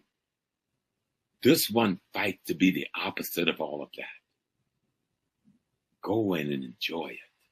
I guarantee you, you'll come back and call Brother Michael. Say, Brother Michael, thank you, brother. Thank you, brother. Because I saw some black technicians and some black directors and some black actors and actresses, and they put on a beautiful, fictitious performance inspired by the history of our people, about our women who were extraordinary warriors. And see, the thing is, these women were considered by the whole world that found out about them to be the most extraordinary of extraordinaries. Right. It ain't that they didn't exist. They exist. And the little piece of them that we see in this film that talk about their principles, their integrity, their dignity, their training, their devotion, their loyalty to their nation and their king, that's just a tiny bit of who they really were. Right. Because Right. if we did not have these women, we would not have the woman who raised Jean-Jacques Dessalines, who was one of these women in Haiti to give us the Haitian Revolution victory. It was one of these women from the Dahomey army who raised Jean-Jacques Dessalines. And my sister, Ezele Danto, is trying to get a piece out here. She's calling it the Dadas. It's about some of these women. Yeah, I know her. And Danto, I know Haiti. her. Yeah, she's an extraordinary sister. The Free Haiti movement is what she's ahead of, and these women, many of whom was a part of that fighting force, who've now been captured and sold into Haiti by the French. They've not gotten broken down, can't have sex no more, they can't be abused no more, they can't work in the field no more. So the Catholic Church takes them, according to Ezele Danto. These ladies they call the Dadat, and they put them in a church lay organization to convert other young African enslaved women to Catholicism. But instead, these very ladies, these former warriors, train the leadership that become the women leadership in the Haitian Revolution. Right. And many of the women they trained marry the very generals we see as the heroes in the Haitian Revolution. This thing is bigger than you think it is, brothers and sisters. It's exactly. Deeper than you think it is. Right. So if this movie does nothing else but make you pick up a book, grab a DVD and start studying, listening to Brother Carver, Dr. Jeffries, Dr. Clark, Dr. Jacob Rufford, Dr. Asa Hilliard, Dr. Amos Wilson, going back to my brother in England with When We Ruled. Robin Walker. Walker. I got his book right behind me, Robin Walker. And brilliant brother. See that we have an extraordinary history. We did not give up. Otherwise, we would still be in slavery. Right. We fought every single day from one end of Africa to the other, from one end of the Caribbean to the other, from one end of Central South America to the other, from one end of North America to the other. And we've transformed the white world. And what's so beautiful about Viola and her husband and that beautiful director and the others, they took the content and white intent and transformed white content to an African intent that made sense. They interpreted it in a way that they took the intent of someone else's content being the writing that was done. And all content has intent. Right. And so I'm just assuming, given history, what the intent might have been, even if it wasn't deliberate, just culturally. And I know these Black folks took that content and redirected that intent to give us a cinematic document that I think is rather extraordinary. Okay, we're going to come back to that point in just a second. I want to go to this clip here. This is an excerpt of the interview that Viola Davis did on Good Morning America, because this gets deeper into it, and she talks more about making the film. Before that, we don't want to forget the sisters. We mentioned a number of brothers that are scholars. So Sister Nubia Wardford from here in Detroit, Nubia Marinke, she's watching as well. She just saw the movie. You know, Sister Nubia, she just saw the movie. She had extraordinary production, but also sisters like ancestors like Dr. Francis Cress Wilson and Dr. Patricia Newton. You've got, we have Dr. Marimba Ani, okay, who wrote Yorugu, an African-centered critique of European cultural thought and behavior. We have sister teaches the Meta Netter. I know her. It'll come to me. Ricchetti. Dr. Ricchetti, Amen. Yes. Yeah, Dr. Ricchetti, Amen. So we have the sisters also, Dr. Talitha LaFloria, whose book is behind me, Dr. Dani Ramey Berry, Dr. Erica Armstrong Dunbar. So we have the sisters also. Oh, yeah. Okay, those watching, if you like this type of information, you can support the African History Network, $ the AHN Show through Cash App, $ the AHN Show through Cash App, and also through PayPal, paypal.me/the AHN Show. This helps us keep doing the research, stay on the air, keep broadcasting. And visit our website, theafricanhistorynetwork.com, theafricanhistorynetwork.com. We have the information there, and my online classes. You can support us there also. How can people support you, Professor Small? Well, always $ Cash App, Dr. James Small. Okay, I'm going to put that up here also. Yeah, but you're going to say something. Go ahead. Yeah, Sister Nubia, and how you doing, my beautiful sister, who's a heck of a historian, yes, anthropologist, archaeologist, doing research in Sudan, but the rest of us are even scared to go. You know, and she said it is correct that only 4% of Africans across the continent were involved in the slave trade versus 96% Arab and European. And people need to know that. So if you think that 4% is big, just look at what percentage of the Black community sell drugs in the Black community, right, to you every day. That's worse than any kind of slave trade. So yes, you will have people who are weak. Yes, you will have people who will fall. But let's not talk about the weak. Let's talk about the strong. And what this movie shows is what a strong African woman looked like. Miss Viola, girl, every step you took in this movie made the earth shake. Okay? And the young lady, who's the young lady that played her daughter? Mbedu Thesu, I think is her name. She's from South Africa. She's from South Africa. Yes. She was brilliant. And the sister who played her big sister who died and saving her life, she was brilliant with the way she brought this sisterhood concept, motherhood concept of adopting the orphan, bringing you into the family, taking care of you now. That piece that I grew up in on the plantation in South Carolina, that Africa, because so many of us grew up in Mississippi and Alabama and Arkansas and Louisiana and Texas. Let's stop forgetting, because we brought Africa right here with us and we behaved in a certain way. What made you think we behaved any differently at home? Right, exactly. It was Thusu Mbedu. She played Nawi, Viola Davis's daughter. Give us your Cash App again so I can put it up here, Professor Small. What's your Cash App again? $ Dr. James Small. Okay, Dr. James Small. Okay, we'll put that up here so you all can support Professor Small also. Okay, I want to go to I want to play a little excerpt of this interview. Viola Davis was on Good Morning America on September 13th, 2022, and let's go to this clip here.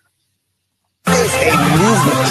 This is so much more than just a movie. And you even talked about it being so important to you, and just that zenith for you. That sort of magnum opus, I call it. Yeah.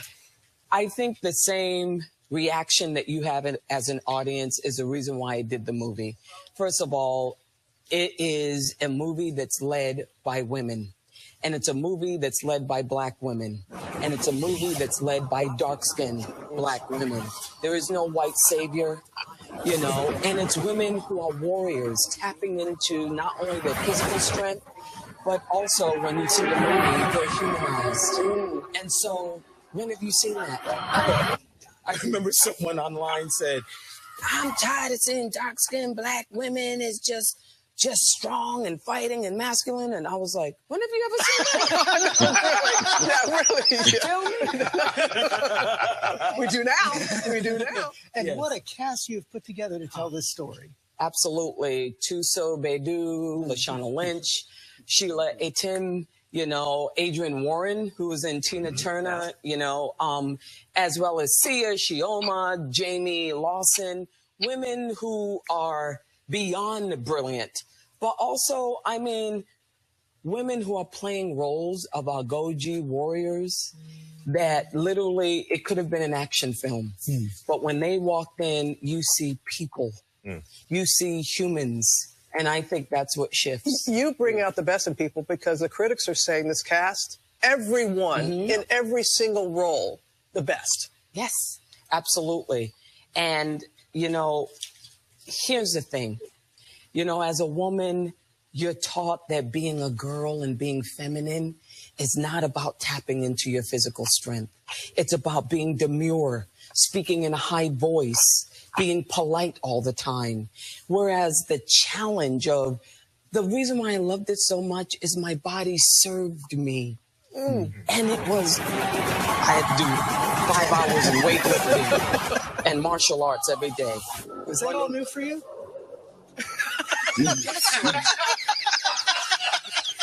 man, you did martial arts, you did weightlifting, you did sprinting, you did weapons training, but you also had to take a DNA test. DNA test, which I didn't want to see. I didn't want to see I'm lactose intolerant. I have a high rate of injury. I said I can't eat sugar. I mean, and I had to keep telling Gina, Prince-Bythewood, great director. I had to keep calling her and say, Gina, listen to me now. You know I'm 56. You know if I get on that treadmill at 9.4, I lose oxygen. If I'm at 9.4, I could die of a heart attack, Gina. These girls are 30 years old. Gina, you got to do something else. You got to do something else, Gina. You're going to have a dead warrior here. Let's give everybody a look. All right. Your family, no wonder. Okay, so that's an excerpt of a great interview that Viola Davis did on Good Morning America. That's on the Good Morning America's YouTube channel. That's from September 13th, 2022. Okay, any comments on that before I go to the next topic? No, I think she said it all. I mean, this is Black women having an opportunity to interpret their racial history, and at the same time to interpret the role that Black women have played in history, are playing in history, and could play in history. Right. You know, when we look at the civil rights movement in America, from top to bottom, there's that Black woman. You know, exactly. When Marcus Garvey goes to prison, he leaves Henrietta Benton Davis in charge of UNI, and that's some brother. When Malcolm X goes overseas, he leaves a woman in charge of OAU. When Malcolm X died, his sister Ella becomes the president of OAU. When the youth was trained to do the bus rides in the South, these were Black women who organized that bus ride into the South and trained them into nonviolent tactics.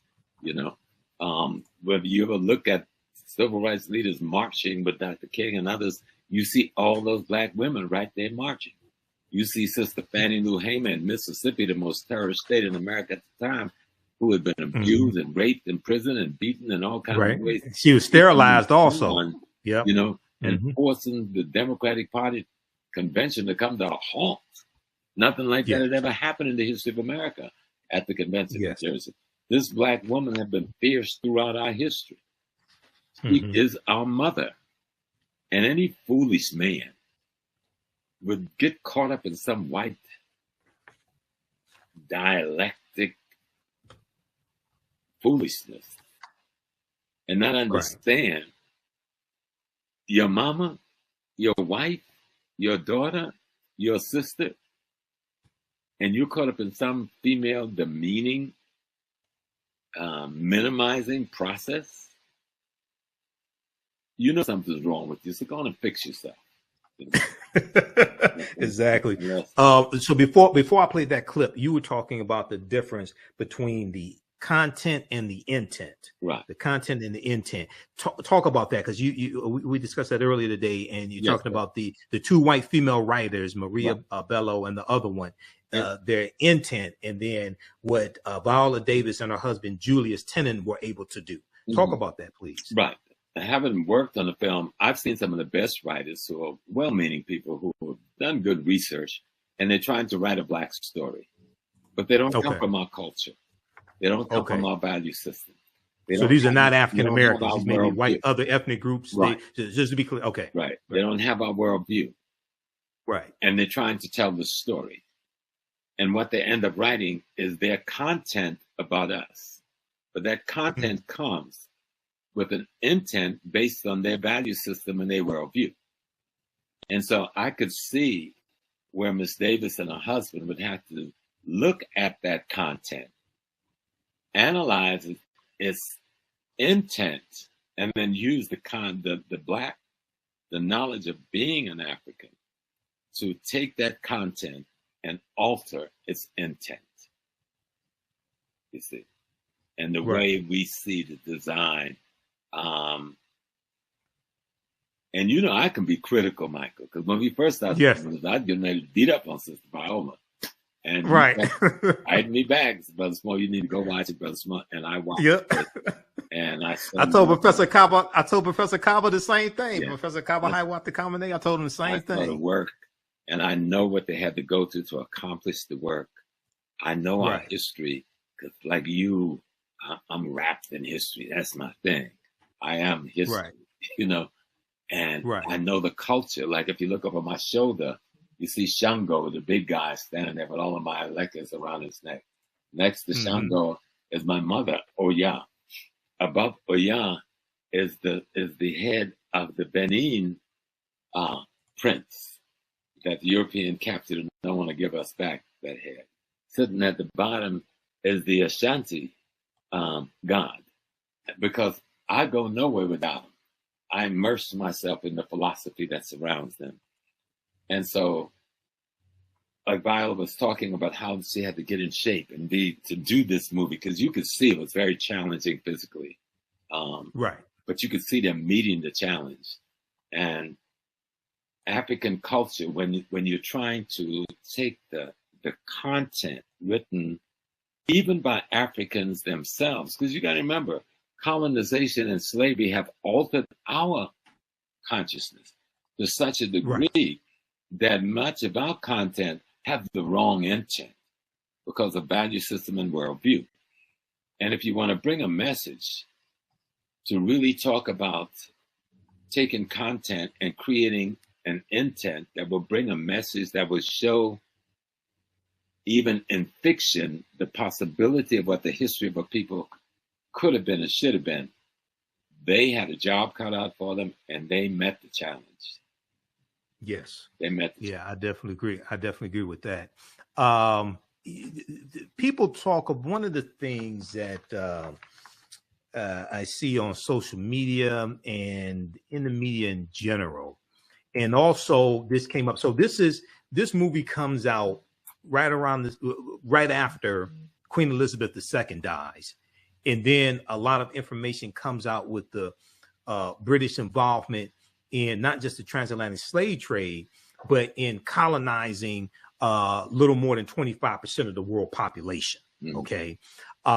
So some people say things like, well, the British abolished the international transatlantic slave trade in 1807, and Dahomey didn't want to abolish it, or the British did the right thing, or they try to make the British out to be saints or something like that. And it's like, wait a second, they got involved in 1562, okay, and they didn't, and in 1807. When they passed the Slavery Abolition Act, that just dealt with bringing Africans into their British colonies. It was still legal to have slavery in the British colonies. They didn't end that to 1834. Yeah, they didn't end slavery. Talk about that. Right. Yes. The British did not end slavery. What the British did was to interrupt the competition. Slavery produced for Britain the beginning of the Industrial Revolution. But now those who had free labor was challenging the wealth of the Industrial Revolution. So Britain replaced its labor population with the Irish and the Scots who they were occupying, who they had colonized in the British Isles. People don't even go back there. The Irish and the Scots, this was their land. British people we call British people, these are Germans, Anglo and Saxons who invaded Anglos and these Saxons. people. All right. Right. And so now they realize in order to make the money, they had already made all the money. All of the wealth that undergirds the Industrial Revolution in Britain comes from the transatlantic slave trade. All of that. Right. They had no wealth before that of any significance. Okay. Right. And so now they had that wealth. They wanted to move in another direction in terms of wealth building and wealth creation. But that was being challenged by these other states who was getting the wealth from slavery, from the slave trade. So France, who was a competition, Denmark, who was a competition, Spain, a competition, Portugal and Germany, Britain had found a way to minimize their ability to use wealth from the transatlantic slave trade to challenge British hegemony over the burgeoning Industrial Revolution. Do y'all hear what I'm saying? Yes. You get it? Okay? Yes. So they trade chattel slavery for wage slavery on the Irish and Scots. The Irish and the Scots. And then at the same time, they want to minimize the French developing their industrialization and minimize the Portuguese and the Spanish developing their industrialization. But to do that, you've got to then do what they went out there with ships and said, and they only have 3 ships out there. 3 ships that can patrol the whole Atlantic Ocean. Give me a break. Okay. So they went out there with ships and said, we're going to block you from trading, making money off the slave trade, because that's going to make you wealthy enough to compete with us in this new industrial direction we're going in. And we're going to say we're doing something for humanity. But at the meantime, they still got people enslaved, not just in Britain itself, but in all the British colonies around the world. Well, now we're going to take it a step further, and then I want to just show briefly some information dealing with the Industrial Revolution, because I do a whole presentation dealing with the African American origins or African American roots of Labor Day history, and this goes back into the origins of the Industrial Revolution, starting in the 1790s in Manchester, England, and a lot of the cotton that was being produced at that time was produced by African slave labor. So when we look at it, people can read this article here. I'm not going to go through the whole thing, but read this article. It's a fact check. It's from USA Today. I've talked about it before in the African History Network show. This deals with United Kingdom finished paying off debts to slave-owning families in 2015, which they did. They had to take out a loan to pay. Now, what happened was when they abolished, finally abolished slavery in 1834 in their colonies, Britain pays 46,000 British slave owners. They paid them reparations. It's about 19 million pounds. I don't know what that translates to in dollars. It was about 19 million pounds. Okay. And then they take out a loan to pay them. They just finished really paying off that loan and the interest, things like that in 2015. But this section here in the article, in total, about 3.5 million African people were transported to British colonies across the Americas and Caribbean, though only 2.75 million survived the harrowing Middle Passage in the confines of slave ships across the ocean. So you would think the way a lot of this stuff is floating around, Professor Small, you would think it was Dahomey that sold 3.1 million Africans. Right. The British get left off the hook. They get let off the hook. And that's why it's important for people to go watch this movie, because Dahomey is simply prototypical of African resistance. The movie. This could have happened anywhere in Africa because it did happen everywhere in Africa. Right. Let me say it again. This could have happened anywhere in Africa because this type of resistance happened everywhere in Africa.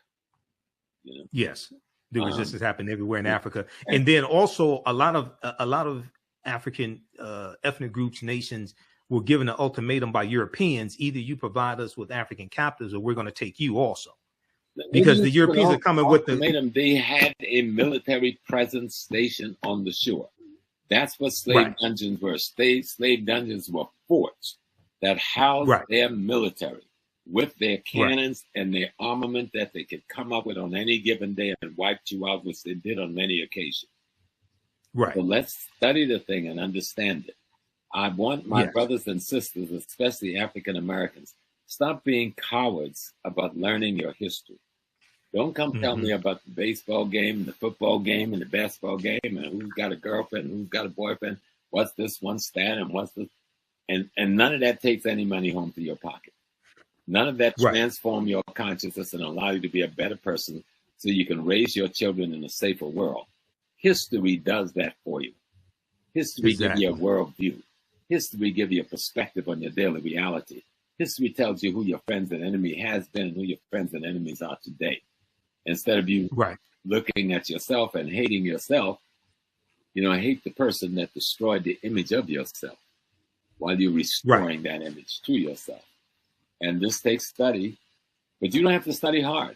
I've got at least 100 tapes on YouTube. Just go listen to Brother Smoke. Ain't gonna cost you nothing. You know what I'm saying? Go to Michael Imhotep's education channel. Tune into his classes. Tune into Baba Kaba's classes. Tune into Dr. Ma'at. You know, she will blow you away. You know, and you'll realize that people say, well, where do I go to get the history? Just turn on your computer. You don't have to turn on your computer. Turn on your cell phone. All of us are going over your cell phone. Okay. Well, this is one of the reasons why I created the African History Network in 2010 to provide that information. Absolutely. Very quickly here, and then we're going to wrap up. And I want you to let people know. I want you to give people your website and tell people about your courses coming up, anything like that as well. But very quickly, we talked about the Industrial Revolution. Now, this comes from the BBC. This is part of my presentation that I do dealing with the origins of the Labor Day holiday. This is from bbc.co.uk, and you know they have a lot of documentation on all this, the BBC. Slave trade and the British economy. British profits were made from exporting manufacturing goods to Africa and importing products of enslaved labor, such as sugar. Ports such as Glasgow, Bristol, and Liverpool, England, where the Beatles were from, and Liverpool prospered as a result of the slave trade. So they go through and they have all these charts and things like this, but there's a portion here dealing with cotton that I just want to focus in on, and I want to see if I can get to this. Okay, they talk about this. I can't. Let me see which page is this on. They have these slides here. Which one is this? Okay, this is 3. The role of the trade in navigation. And okay, this deals with manufacturing. So this one right here shows economic growth and the Industrial Revolution. Many historians describe the Industrial Revolution as a process rather than as an event. The part that exports played can be shown as a virtuous circle. So exports grow, industry grows, business owners invest and look for better machines. Machines get better, products get cheaper. Exports grow, you have this cycle. They were trying to corner the market when they did this thing of blockading the slave trade. Because they were trying to corner the market and the Industrial Revolution development and did not want the competition from the French, the Germans, Spanish, and the others. But you can't do that unless you take away how they're making their money. You understand? They don't abolish slavery now. They said they're abolishing the slave trade. So they're interdicting these ships. But that is to knock the competition out of the game. And in the meantime, they take the African knowledge of how to make steel and become the premier steel makers in the world, right? And so the guy who founds Chase Bank, right, gets trained by the House of Rothschild, sent deliberately over to England because America was using the steel from Britain to build the railroads to bring the cotton to the market to feed the British cotton industry, textile industry.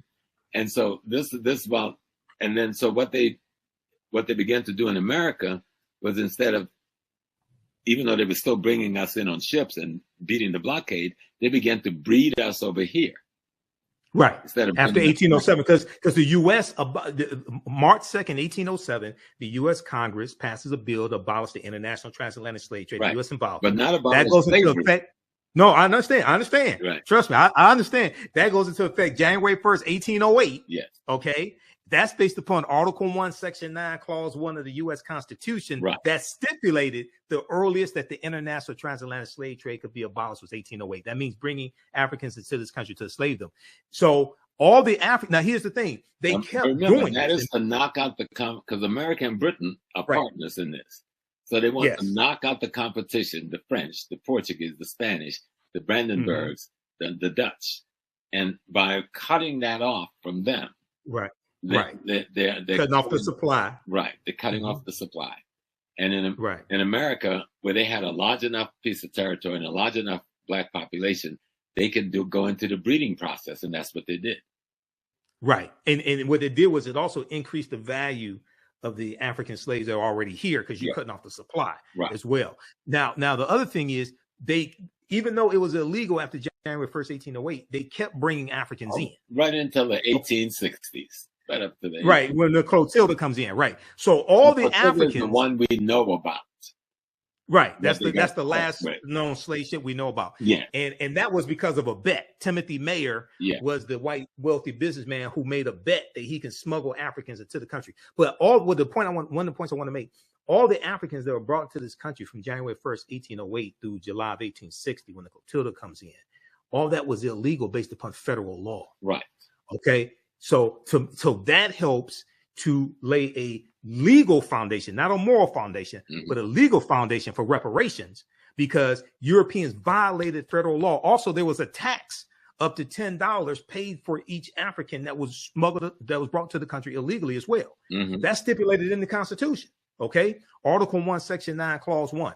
Now, and when we look at the U.S. Supreme Court case of the Amistad, the United States versus the Amistad, those Africans, when their freedom, Joseph St. Q and those other Africans on the Amistad slave ship, they win their freedom in the U.S. Supreme Court, because the U.S. Supreme Court rules that it violated international treaties for those Africans to be captured. It was illegal for them to be brought into the country because the international transatlantic slave trade was abolished, and they were given their freedom.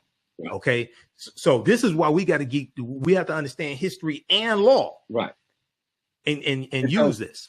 Go ahead. From the very inception of the nation, slavery was legal. It was a part of American law.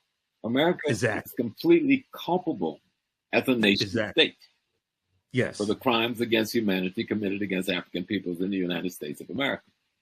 Right. That's why they keep playing so many games.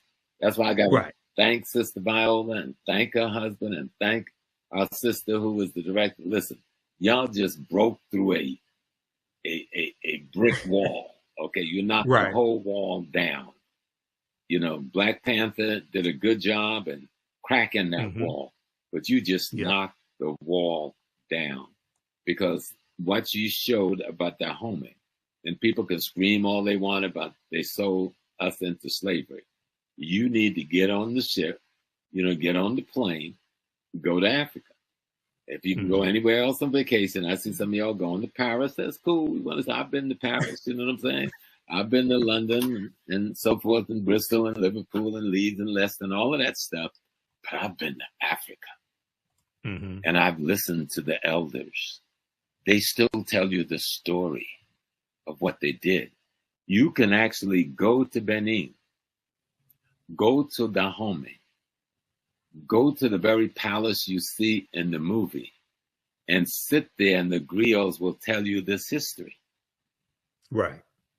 If you really want to know it. And the white folks is trying to say, oh, this little group of black folks stole all of these millions of please. Exactly. So let's tell the real story, and let's put the whole picture. Let's put Islam in there. I'm sorry to Salam Alaikum brothers. I was a Salam Alaikum brother too, I understand. But that's not our religion. That was imposed on us just like Christianity.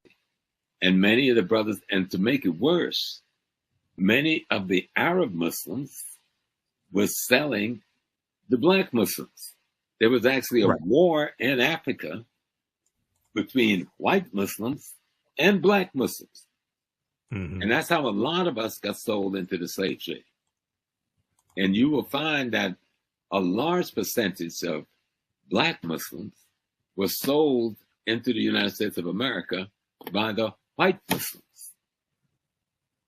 Not some indigenous African in Dahomey. Okay? Right. Because I know there was you had the Indian Ocean slave trade with the Portuguese and the Arabs. I'm talking about, there's a whole concept dealing with the jihads of the 1700s and the 1800s, with the raiding down. Once the Ottoman Turks crush the Fatimite dynasty at the end of the 9th century and takes over Islam worldwide, the Ottoman went to war against Africa. This is what destroys Ghana, the ancient Ghana kingdom, and the Mali and Songhai. It is the white Muslims declaring war on the black Muslims. and selling us into slavery to the Portuguese and the Dutch. Right. We don't even talk about that because we have such sympathy for Malcolm X and the Nation of Islam and Islam, but we need to talk about that. Yes, yes. That and because that deals with like El Mansur of Morocco invading Songhai in 1591. Mm-hmm. That right there. And one of the things, and now Dr. Jose Pimenta Bay talks about this in like the book Golden Age of the Moors, a fantastic book edited by Dr. Ivan Ben Surma. But Dr. Jose Pimenta Bay, who has an essay in that book, along with Runoko Rashidi. That's the beginning of it. The jihads of the 1800s, and is where you really see the explosion of this. Okay. With coming down through Nigeria, Cameroon, Ghana.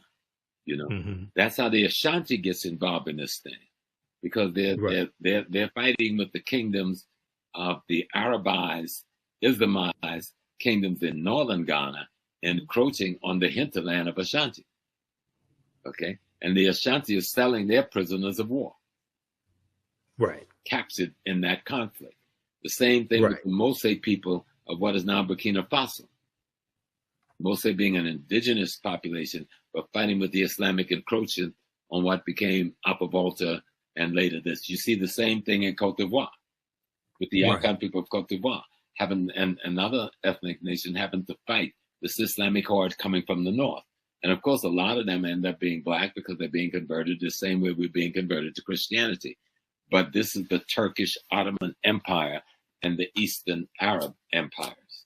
And we don't even discuss it. And you're not going to understand West African transatlantic slave trade unless you know about the Sahara and the Indian Ocean and the East African Islamic slave trade that comes right down into the Western Sudan. Right, because that goes back to about 8th century. The Great Jihad. The Great Jihad. Okay. Let me just show this quickly and we're going to wrap up. I want to go back to this. I was able to find what I was looking for. So this is dealing with the slave trade and the British economy. This is dealing with the Industrial Revolution. This talks about, this section talks specifically about cotton. Okay. From 1750 onwards, a new industry emerged in Britain, the production of cotton cloth.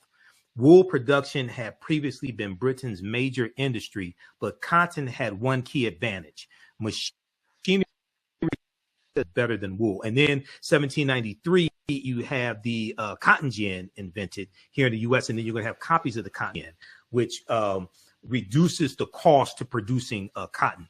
As a result, it was cotton production that the Industrial Revolution began. As a result, it was in cotton production that the Industrial Revolution began, particularly in and around Manchester, England. The cotton was used was mostly imported from slave plantations. Slavery provided the raw material for industrial change and growth. So when we talk about this Industrial Revolution, the foundation of that was the cotton that African slaves grew. Go ahead, Professor Small. Well, no, you just laid it out. And the thing that people must understand is that the American banking system was tied in to the British banking system. Full partnership. Yes. J.P. Morgan Chase comes out of a tutelage by the House of Rothschild in London. Okay. And they were involved in selling the steel to America, right? To create the rail lines to move the cotton to the docks, put on the ships to send to England. Okay, all tied up, all wrapped up in one neat package.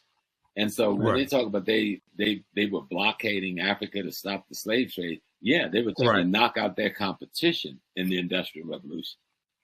Exactly. So let's get it straight. Yep.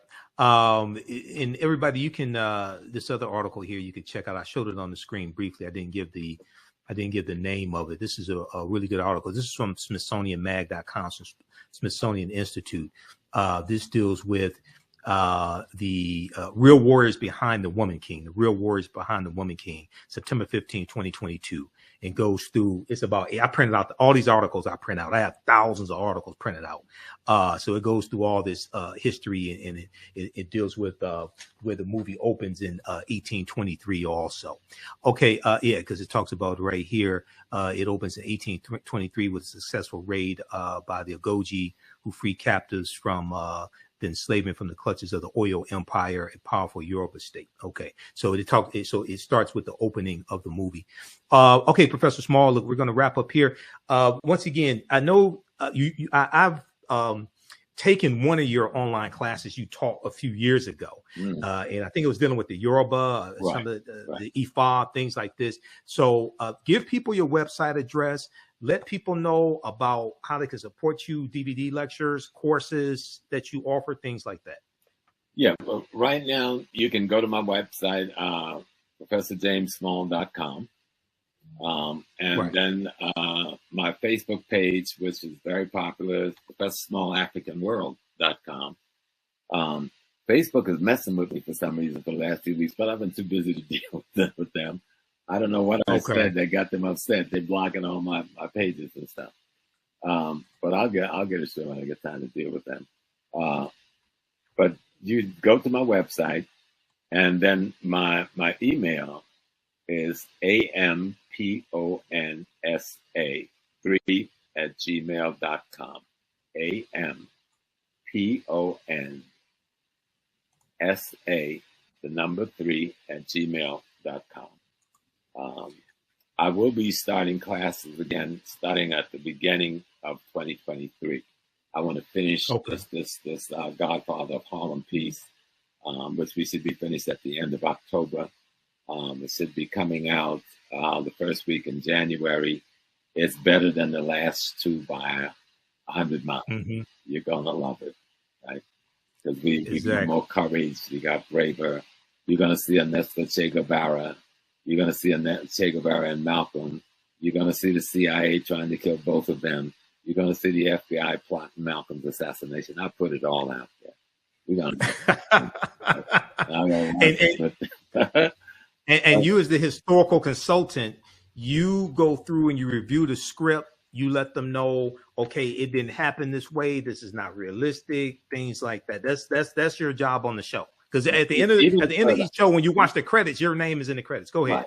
So I work with some brothers, Chris Brancato, who is the showrunner and the chief writer. I mean, beautiful guy, and Michael and Paul, who's a brother out in California.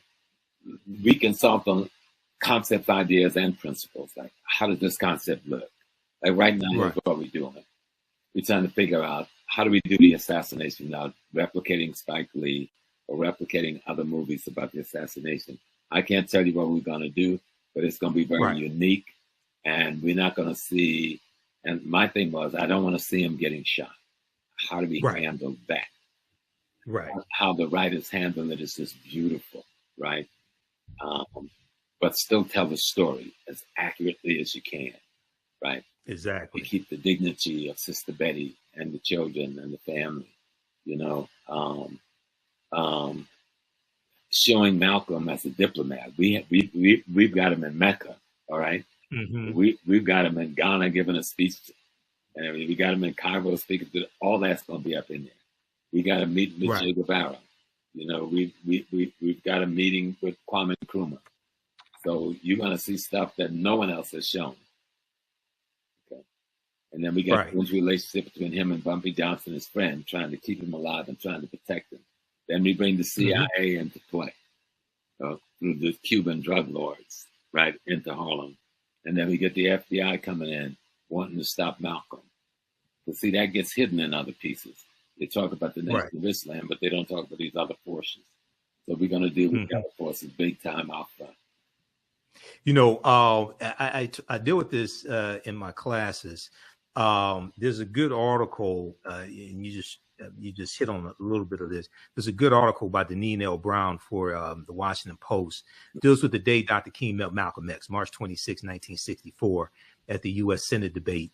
for the Civil Rights Act. Martin Luther King Jr. met Malcolm X just once. The photo still haunts us with what was lost. But what I want to hit on, we got him down in Selma in the movie. We got him doing the speech in Selma. We got him meeting with Andy Young. We got him meeting with Coretta. We're going to tell the story hard. Well, Malcolm gets in. What I was going to hit on, when Malcolm officially separates from the Nation of Islam, March 8th, 1964, Malcolm gets involved in the Civil Rights Movement.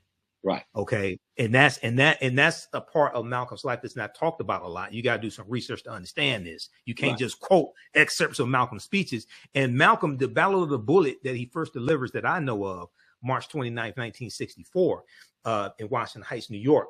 One of the things he's talking about in the speech is interjecting Black nationalism into the Civil Rights Movement. Right. Okay. He actually has a meeting in 65. And Ruby Dee's brother's Tom's house in Queens.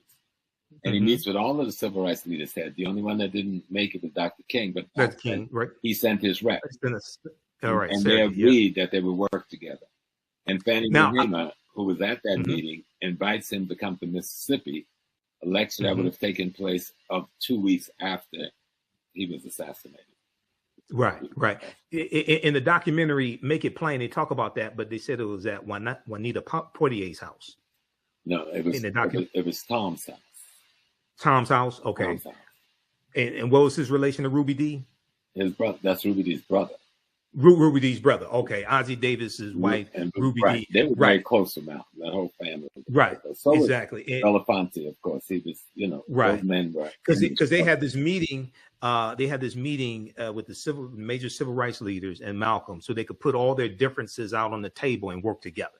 That's basically what the meeting. And this is what forced Hoover to get more aggressive towards Malcolm's removal. Hoover, if you think he had an issue with Dr. King being a Messiah, now Malcolm and Dr. King talking about uniting, this guy's obviously gone crazy in D.C. at this time. Right. And that's when he gave that order to do something about him. Well, you can't buy him. He won't take your money. You can't frighten him. What does do something about Malcolm X mean? Right. This is what I was getting at. When they met, they only met for a couple of minutes. When they met, Malcolm told Dr. King, "I'm throwing myself into the heart of the civil rights struggle." This is what Malcolm was doing. And one of the things that Malcolm talked about in the Battle of the Bullet is registering African Americans in Harlem to vote as independents. And he's going through talking about the importance of understanding politics and getting involved politically. And then June 28, 1964, when he delivers his speech, announcing the formation of the Organization of Afro-American Unity, the speech that people call By Any Means Necessary. He lays out this 5-point platform, and he talks about voter registration in there. He talks about economics, of course, and education, but he talks about political engagement and voter registration as well. And understanding how to leverage that was not new with Malcolm, because when he was still in the nation, he was trying to work with the Freedom Now Party, but the messenger stopped it. So he always been trying to have that kind of engagement, but the nation wanted to remain a religious organization and not a political organization. That was part of the conflict that got him separated from the nation. Exactly. And, July 31st, 1963, Malcolm sends a letter. He's in the Nation of Islam. He sends a letter to the leading civil rights organizers, including Dr. King. And he's requesting a meeting with them that's going to take place in Harlem, New York. I think it was August of 67, right around that time, August of 63. And Malcolm was calling for a unification of the civil rights leaders and their followers. He said that we have to find a common solution to a common problem posed by a common enemy. This is what Malcolm was doing while he's in the nation. He's calling for unification of the civil rights leaders and their followers. He's saying that we should be able to submerge our minor differences, the Negro leaders, submerge our minor differences to find a common solution to a common problem posed by a common enemy. And this is what we need to do today, brother. Yeah. And so when you read that, I wish you'd send me that article. I like to take it to the I'll send it to you. I've got thousands of articles, Professor Small. Seriously, I'll send it to you. Right around those issues right now. And see, when you see that, then you understand why the split with the nation. You see the hand of COINTELPRO. Right. Okay. Right. COINTELPRO is well at work in the nation at this time. And the one thing they want to do is destroy the partnership between Elijah Muhammad and Malcolm X. And they were able to effectively do that in November '63. And once they got him out, they went to work to make sure they could never get back together. And then as Malcolm slides, as he does, to move in partner with Dr. King, they killed him. Yep. Exactly. Well, look, brother, it's been fantastic. People have learned so much. Everybody support Professor James Small and support the African History Network again. Here's his website, ProfessorJamesSmall.com, ProfessorJamesSmall.com. And then his Cash App also is $ Dr. James Small, $$ Dr. James Small. And then be sure to support the African History Network as well. Well, look, brother, it's been fantastic. I know you got to run. Let's go ahead. Come back and call out the Woman King. That's why we came together. And people should go and watch it. It's an extraordinary document. It's a good movie if you just want to be entertained with some really fantastic acting. But if you want to have your African melanin stimulated, this will do it. I guarantee. Absolutely. You come away blown away by this movie. You'll come away wanting to learn more about African history and who you are. That's what happened with Malik. That's so powerful. I'm going to do my DNA sometime soon. I'm going to use African ancestry. Yeah, I did African ancestry. I did my mitochondria, which is my grandma, and that's 100% Sierra Leone. But I knew my great grandma who came from West Africa, and I knew my great grandpa, my great grandfather who came from East Africa on my grandma's side. She was the root woman, the Yoruba priestess, the Dada, and the plantation I grew up on. So it's just so much of it is like, wow. I mean, like I said, I don't cry in movies. These people had me crying. I mean, the tears. Right. Me too. I shed some tears at the end too. It was like I almost lost my breath a couple of times. And stunning the way they did the essays and solved the conflict resolution they brought about with the situations that was clear, the problems, how they solved the problems. Let me explain to people what I'm saying. When you're making a movie, you create problems, you create contradictions, and the movie is about how do you bring resolution to the contradictions, right? They just do a fantastic job of it. Exactly. And Miss Davis is just, when you see her, she is the woman king. When you see her, she is the warrior general leader. No doubt about it. Naniska. Yep. And Naniska was a real Agojie, but she wasn't a general. Right. So I listened to the interview. I've listened to a number of interviews that Gina Prince-Bythewood, the director, has done, as well as Viola Davis. And Gina Prince-Bythewood said that the character of Naniska was an amalgamation. Well, it's a combination of different Agojie. Heroine and heroes, when you dealing with fictionalized history, it is an amalgamation of multiple characters. And that's how you make it work. And they made it work because, like I said, this could have happened anywhere in Africa, and it did happen in multiple places in Africa. And so if you want something to, and people are upset and saying, oh, this is fiction, then go study the history and tell me the story. Study the real history.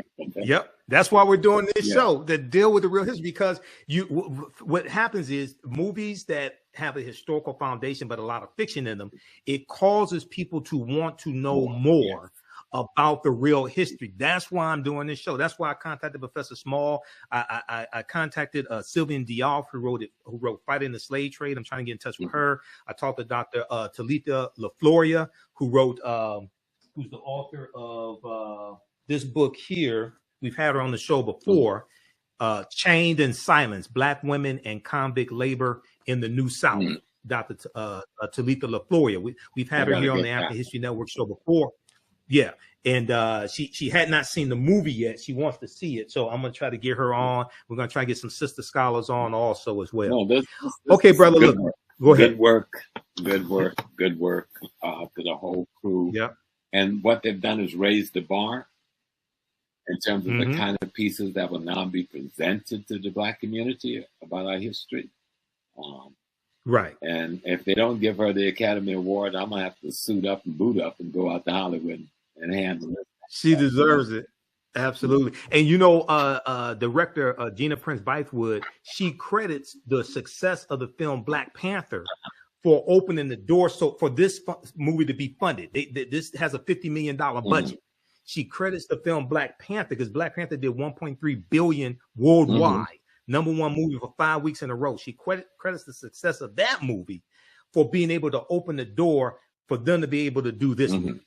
Okay, so that's powerful. Well, look, brother, I know you got to run. Man. So thanks for taking your time out of your busy schedule, man. We'll talk soon, and we'll talk about your classes. Okay, also, Brother Michael. Thank you for inviting me. I always enjoy peace. My time with you. Peace and blessings.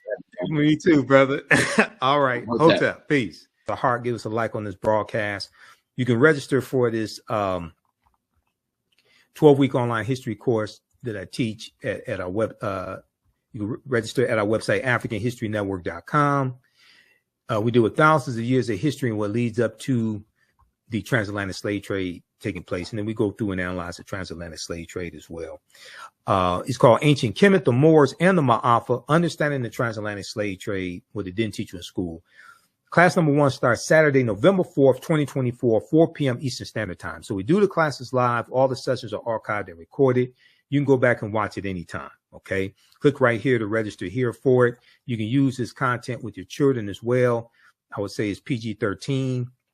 It's not overly graphic. We won't do a lot of cursing, anything like that. It's interactive. You can ask questions. We have a live text chat.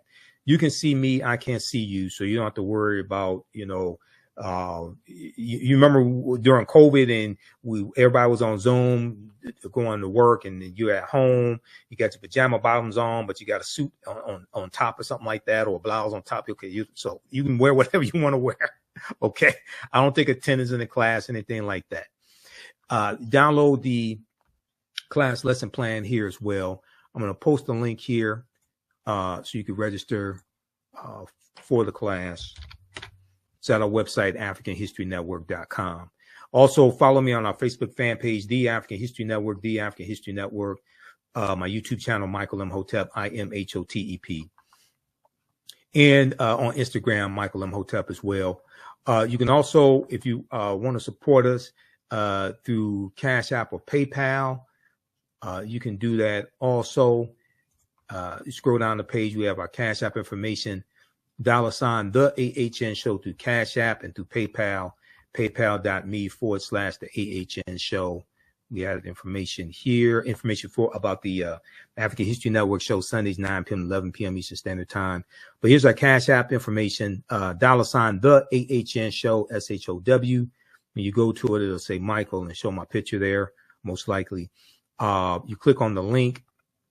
It takes you to our Cash App QR code. Okay, so